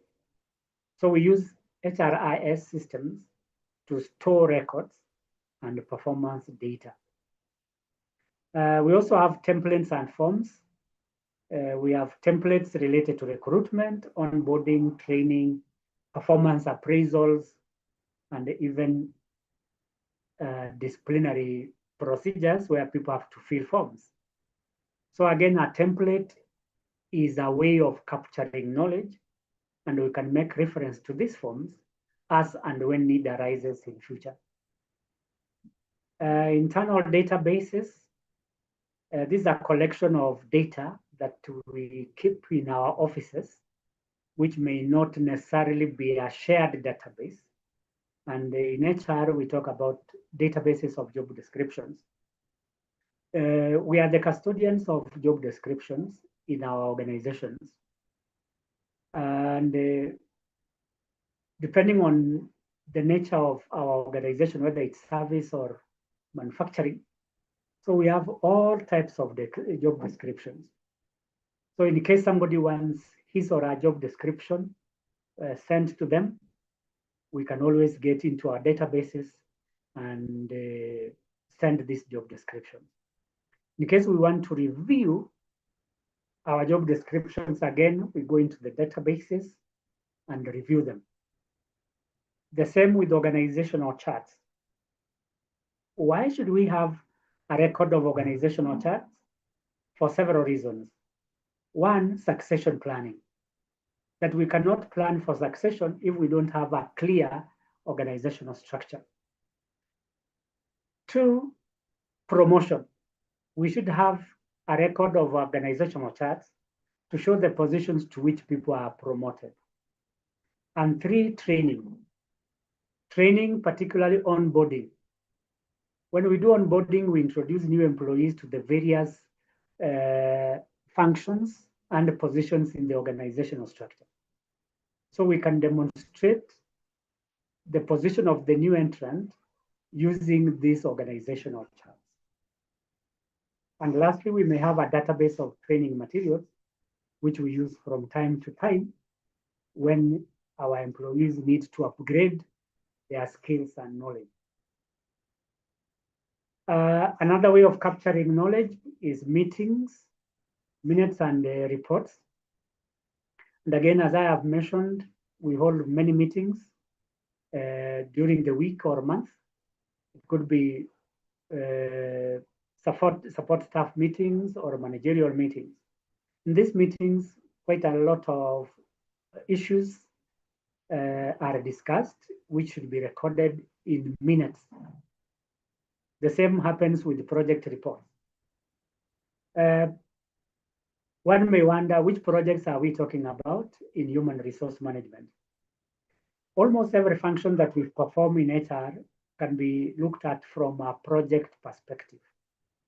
For example, recruitment and selection is a project because it is done within a period of time, within a budget, and it's a one-time activity. We do not do the same recruitment over and over. It's a one-time activity.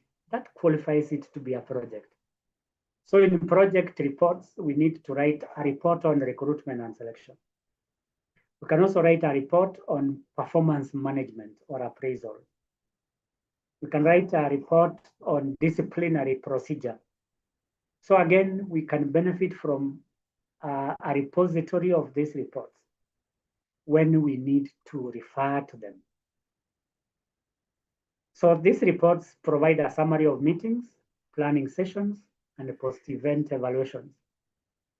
I want to believe that we conduct post-event evaluations like recruitment and selection. We should be able to meet after this process and find out how we did in this process to identify any gaps, to identify successes which we should celebrate, and also plan the way forward where there are gaps. So again, this is good knowledge and it should be captured clearly in minutes and reports. In the interest of time, I can move on to the next part, that is the tacit knowledge. How do we capture this? I've already mentioned some of the methods that are shown in this slide. One, interview with HR experts. There are many experts that we have around us, especially those who have been in practice for a long time. These are the people that you can interview to find out best practices. You can interview them during ceremonies or special occasions, or interview them during workshops, seminars, and conferences. They should be able to give us those insights on what can be done to have a successful organization. We can also invite these experts to our organization to give us their experiences or share with us their experiences.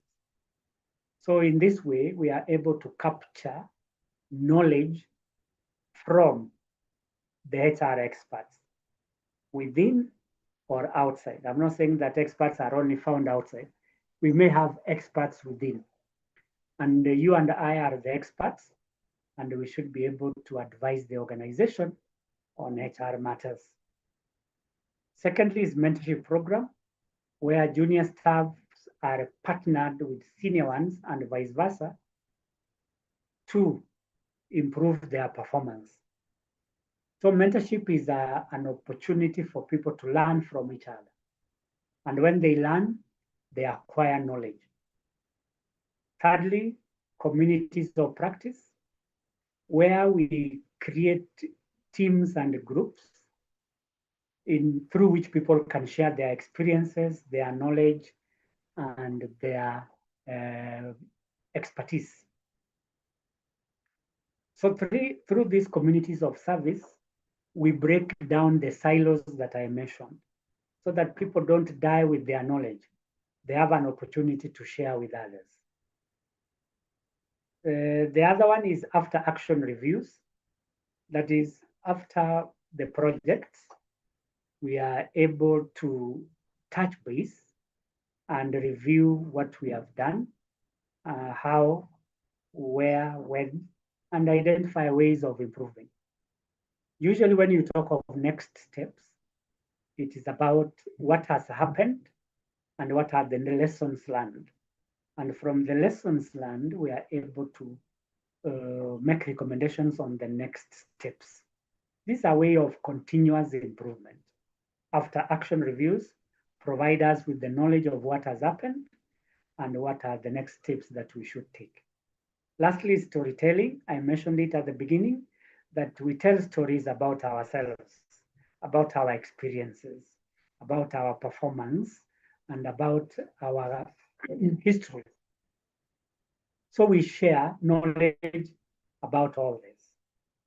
Case studies are those success stories or even failures. Sometimes we learn lessons from failures. So a case study does not necessarily mean an organization that has succeeded. No, it could be organizations that have succeeded and those that have failed as well. So we can give case studies of successful organizations and learn from them. From the knowledge of these case studies, we should be able to make improvements in our organizations. So storytelling and case study analysis is another way of capturing tacit knowledge. Again, I will invite us to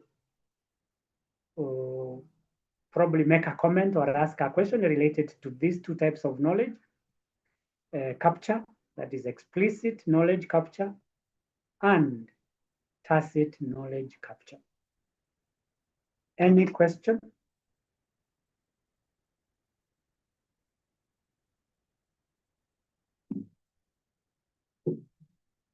Okay, Sheila, Hassan, if you have any question or comment you can make, please do.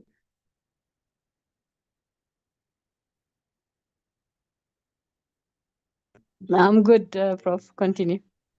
Thank you very much, Sheila. Charles,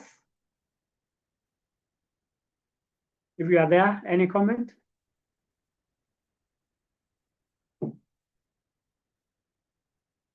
Okay. Lillian or James, anyone of us? Charles, you are there? Charles, go on. Yeah.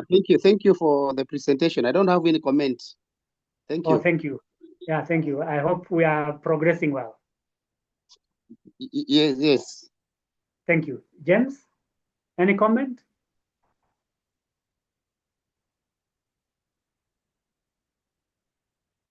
Lillian, I can see you. Good morning. This is Lillian. I'm following well and we are progressing okay, in my opinion. Thank you. Thank you very much. And with those comments, I move to the next slide, and that is structuring. Remember, our topic was capturing and structuring knowledge in HR. Capturing and structuring. In the first part of the presentation, I've been looking at how we can capture tacit and explicit knowledge. Now we move to structuring captured knowledge. So once we capture, we need to structure. So what is structuring? I've given three things, three key aspects. One, classification. Two, formatting and storage.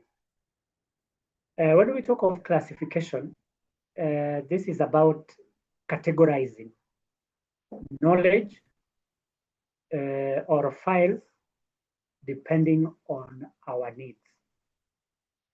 So we can classify HR knowledge in terms of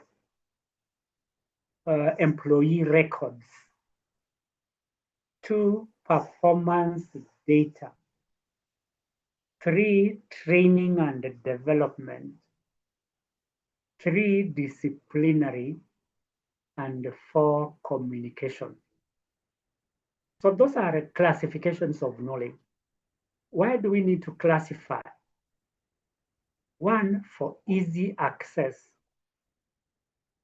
that we don't have to spend a lot of time scavenging through mountains of data to look for data that can easily be found. So we can easily access data if it is properly classified. And secondly, retrieval. So we classify knowledge because we can directly go to that area of knowledge captured and then get that information, retrieve that information.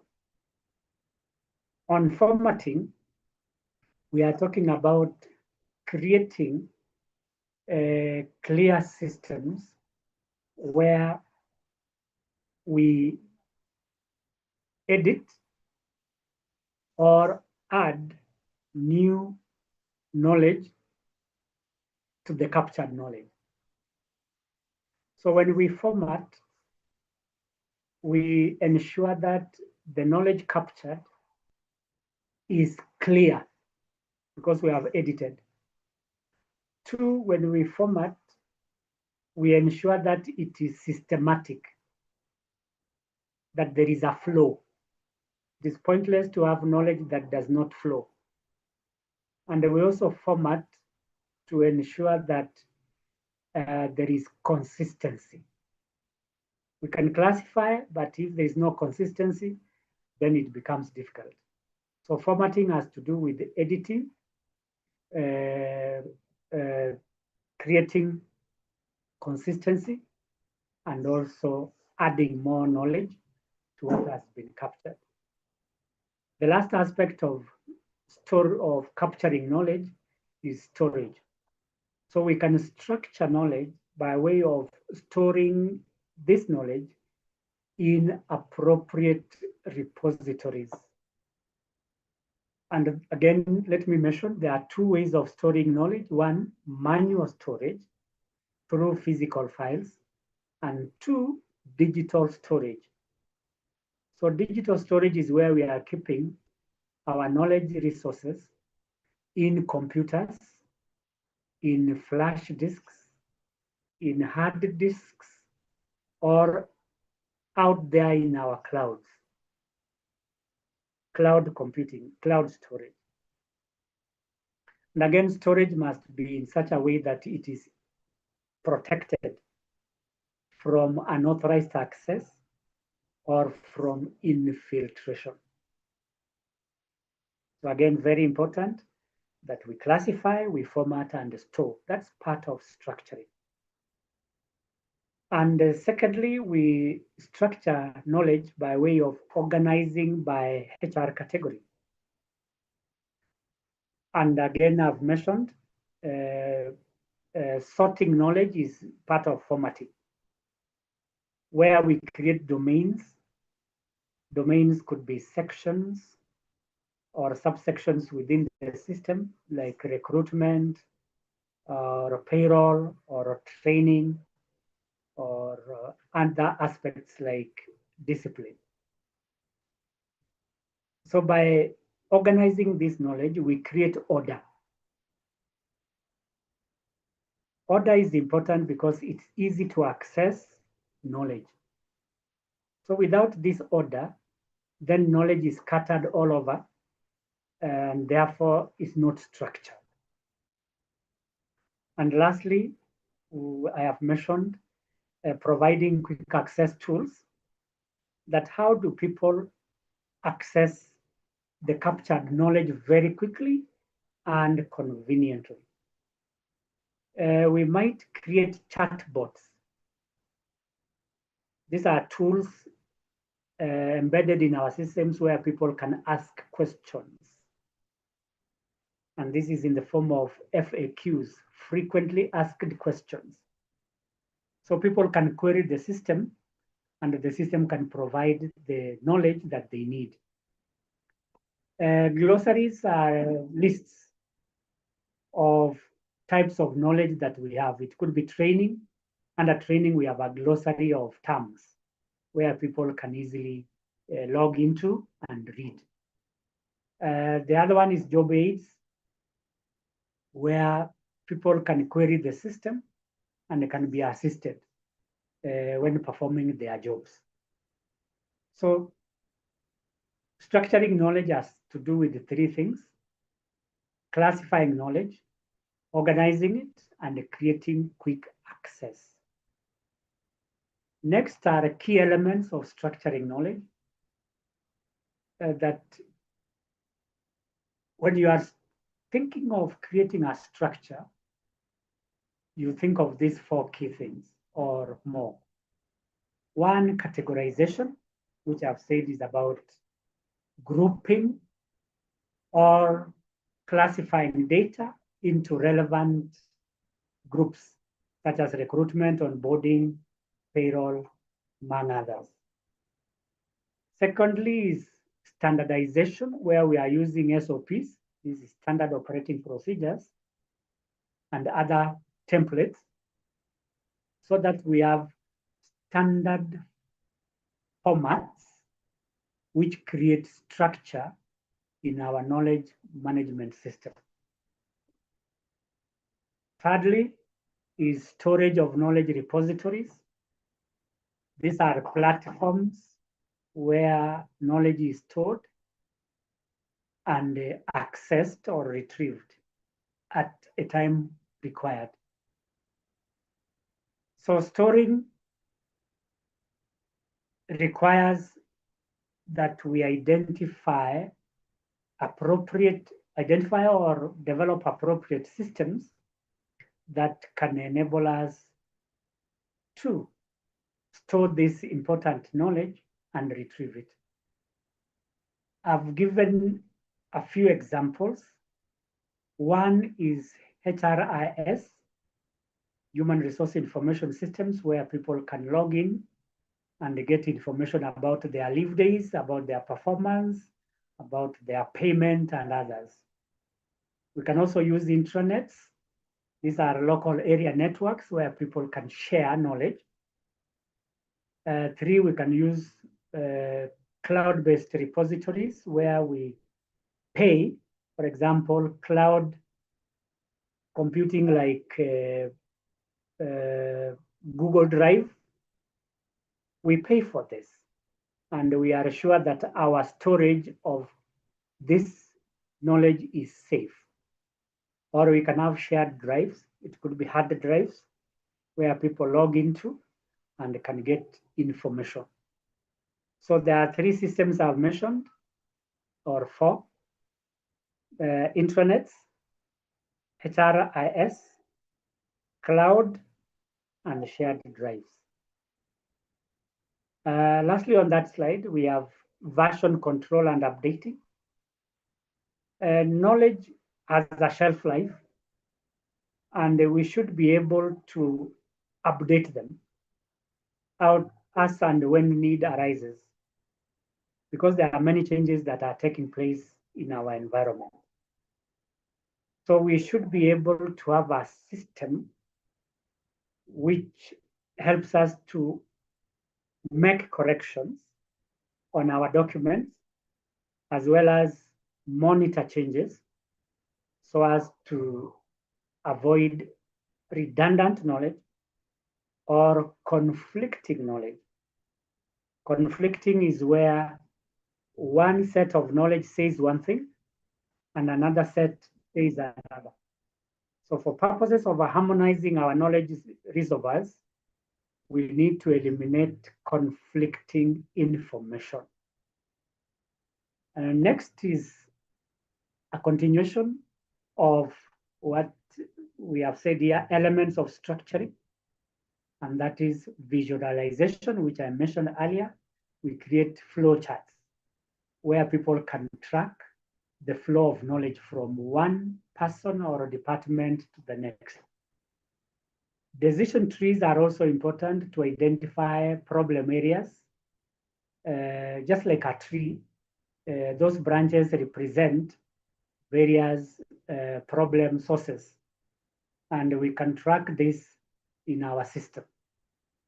We also create checklists where we have a checklist of various documents which we can access at any time. Lastly is access security. I've mentioned this and I need to emphasize that knowledge assets are our brown jewels.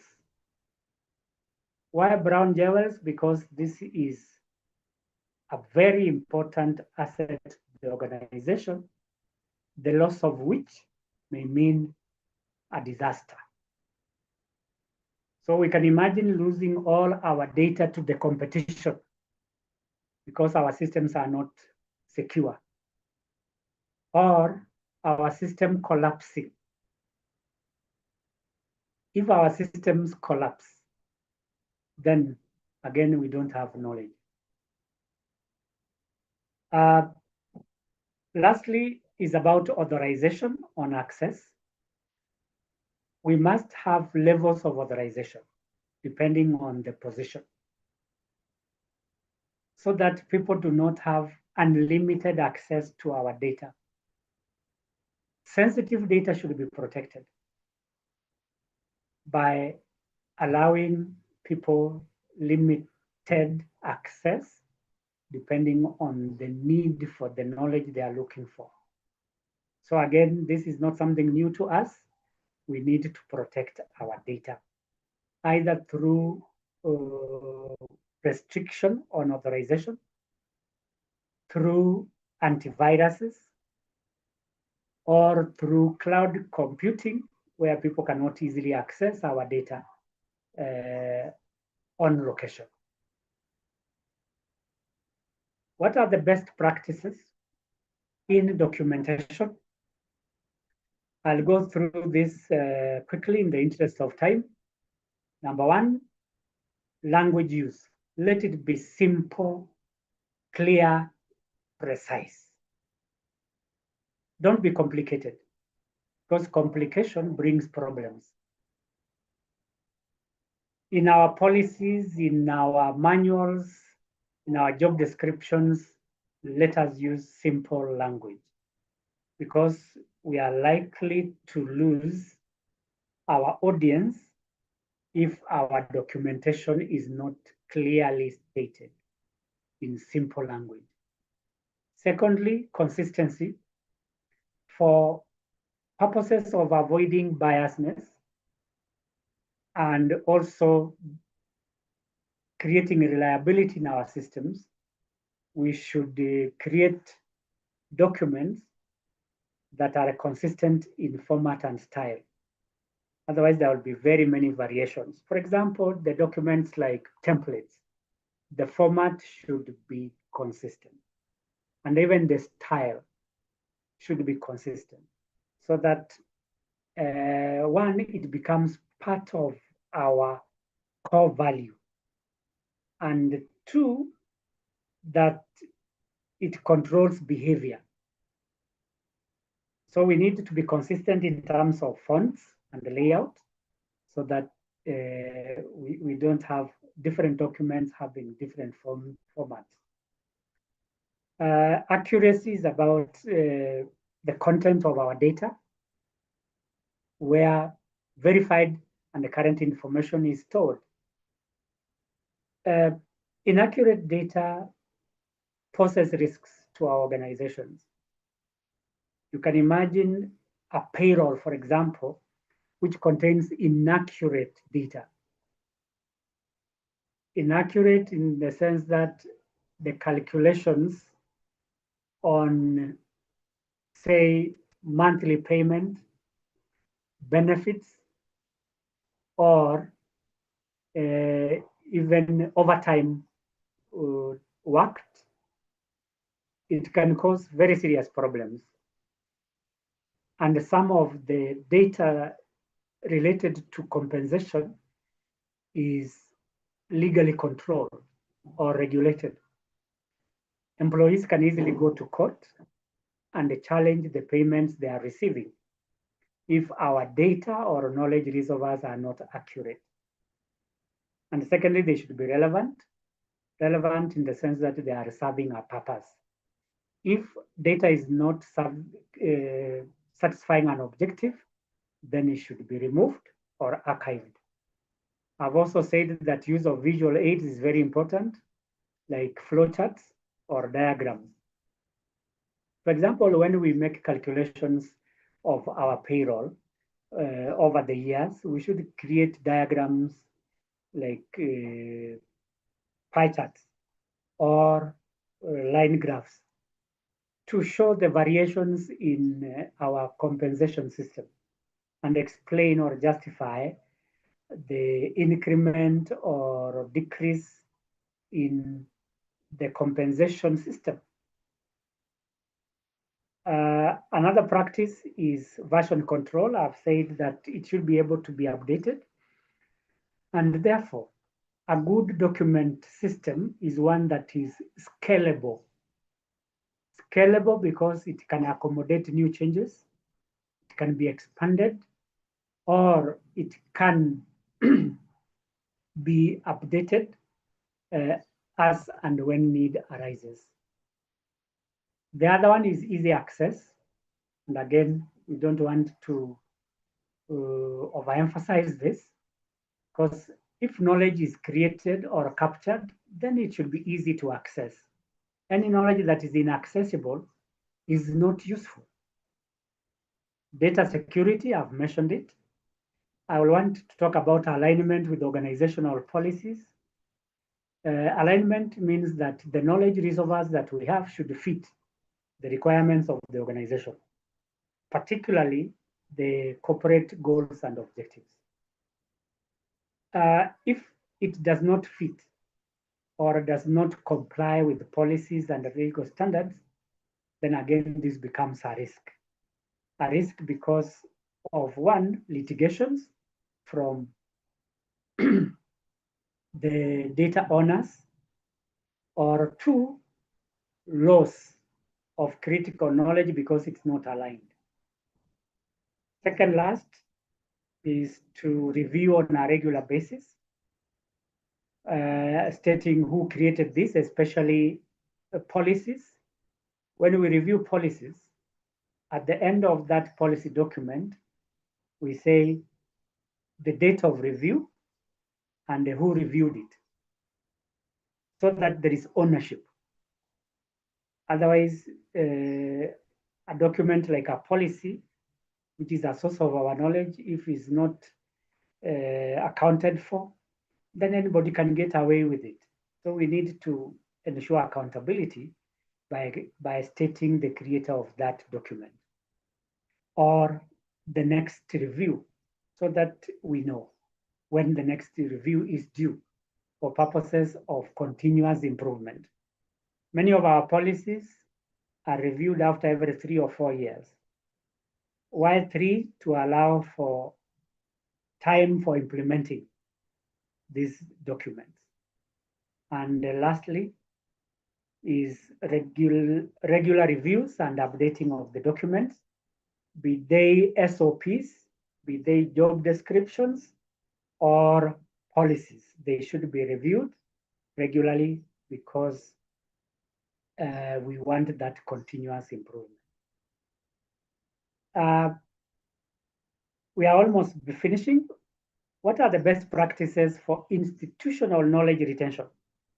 The previous slide shows knowledge best practice in documentation, keeping or storing knowledge, documenting. This one here is a best practice for knowledge retention, keeping. So there's a difference between knowledge capture and knowledge retention. So best practice in knowledge capture, we have seen them. Now knowledge retention, where we are keeping knowledge. One, have a centralized knowledge repository. so that we can track who is accessing our knowledge bases, from where, and what are the procedures that are followed. Secondly, we conduct exit interviews so that those who are leaving can give us their knowledge so that we can retain it. We also document key processes like workflows so that anybody leaving the organization with the tacit knowledge, we already have that captured in a document so that we can retain that knowledge even if the employee leaves. Another way, though we have mentioned it under capturing as a method, is mentorship and peer learning. Peer learning is where organizations create opportunities and forums where employees can learn from each other. And this is important because none of us has the monopoly of knowledge. Every day is a learning experience. And by creating these forums, we are able to learn from each other. And then the other best practice is the adoption of new technology, particularly digital libraries and AIs. So digital libraries enable people to access knowledge anywhere, anytime, and without restriction. Unlike the old libraries where people have to visit a physical library to access knowledge. So when you create a knowledge management system, you will create digital libraries where people can access or retrieve knowledge conveniently at the minimum cost. And again, standardization is about updating SOPs. We have said SOPs are standard operating procedures related to the various functions like recruitment and training. Creating a knowledge sharing culture involves rewarding collaboration, where people who share their knowledge willingly can be rewarded. And again, documentation and open communication are aspects of culture that can foster or promote knowledge sharing. Lessons learned from projects. Yes, we can capture this in our records and document that. Participation and involvement of various stakeholders from across the organization, very key. 1, to avoid resistance. 2, create ownership. And 3, promote sharing of knowledge. And lastly is to protect and secure critical knowledge. I've said critical knowledge that is knowledge that is very important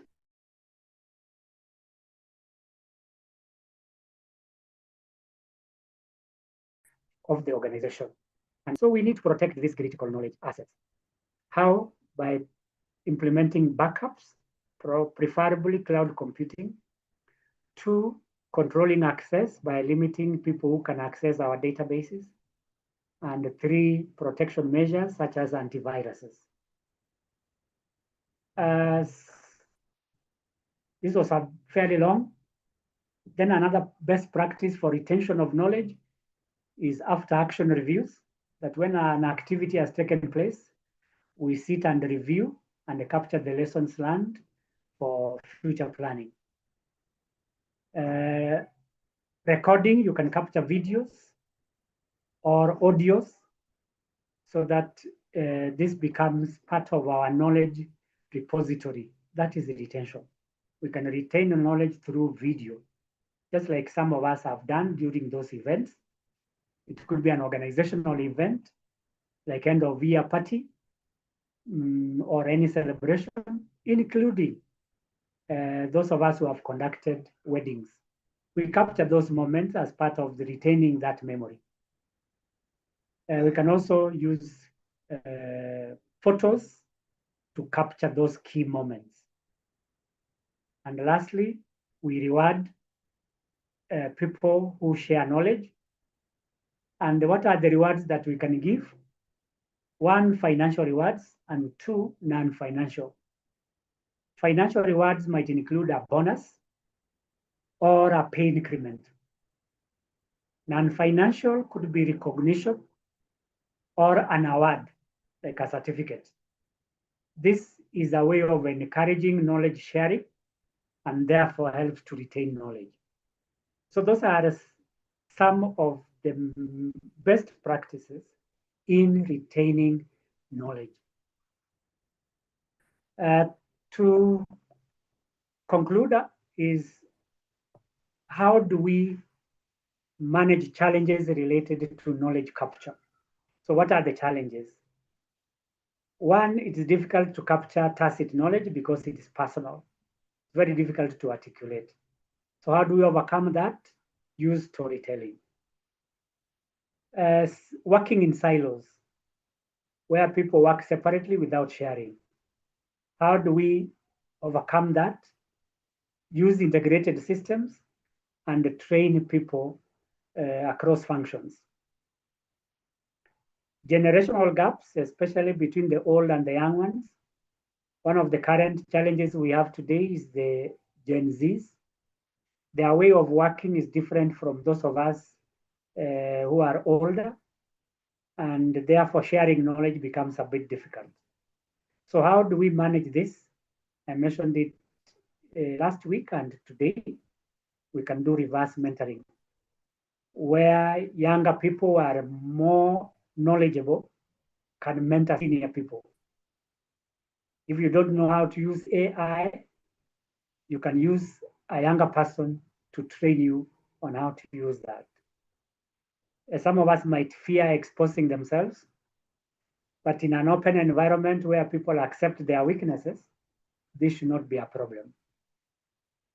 Another one is resistance to sharing, where people keep or hoard knowledge because of fear that they might lose their positions or they might become irrelevant. So how do we break this resistance? By incentivizing knowledge creation and contribution. The other challenge is lack of standardization. The keyword to this is creating SOPs, that is standard operating procedures, and also documentation of workflows. Second last is limited incentives, lack of rewards. And again, rewards are limited, especially financial. People might feel like they are not rewarded for contributing, especially those who are innovative. That becomes a challenge. So how do we encourage? It's by rewarding those people who contribute. And lastly, high turnover. People who leave the organization leave with their knowledge. So even if we capture their knowledge through mentorship, through those collaboration platforms, still many of our staff leave with their knowledge. So how do we go about this, albeit in a small way? Encourage handovers, which are systematic, so that we know what has been happening and what is pending. Second last is the information overload. There's a lot of information that's flying all around us, especially online information. We are in a global village. There's a lot that is happening. And again, we should be able to filter the knowledge that we want through our systems. Outdated or old knowledge is another challenge, which might mislead or confuse people. And that's why we have the need to monitor on a regular basis our knowledge resources to identify outdated knowledge and new knowledge that is emerging, so that we can be responsive to changes in our environment. And lastly, technical barriers. We may not have the technical skills that people have to manage this knowledge, or poor systems to store and retrieve the knowledge that we want. So those are some of the challenges that are affecting us. Lastly, the best practices in structuring knowledge. 1, ensure that there is continuous knowledge capture. 2, assign responsibility on knowledge repositories, who should be responsible for what, to create ownership. 3, review and update content on a regular basis. 4, align with strategic HR goals. And lastly, create a knowledge sharing culture, that's culture, where you create platforms where people can be sharing their knowledge. And with that, we come to the end of our presentation today. I hope we have learned, and I will give us 2 minutes to ask questions or make their comments or compliments so that we can close. The floor is open to all of us so that we can close the session.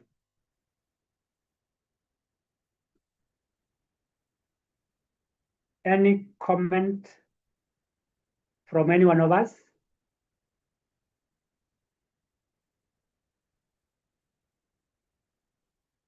Who can go first? James, are you there?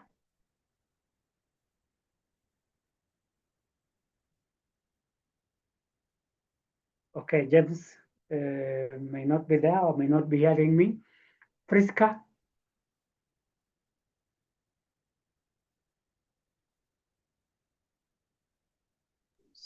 Priska, if you can hear me, make your comment or a question.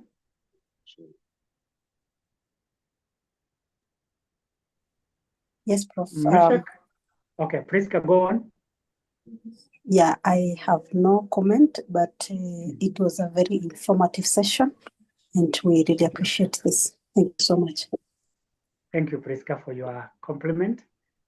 I am very happy. So if there is no question or any other comment, I wish to bring this session to a close. I want to thank you very much for finding time to be with us. Excuse me, Malim. Yes, sir. Excuse me. Yes. Thank you for the presentation. Yes. It was very clear. Now, I would like to get a clarification yes. About knowledge management. Yes. What could be the salient features between knowledge management and record management? Okay. Knowledge management is broad.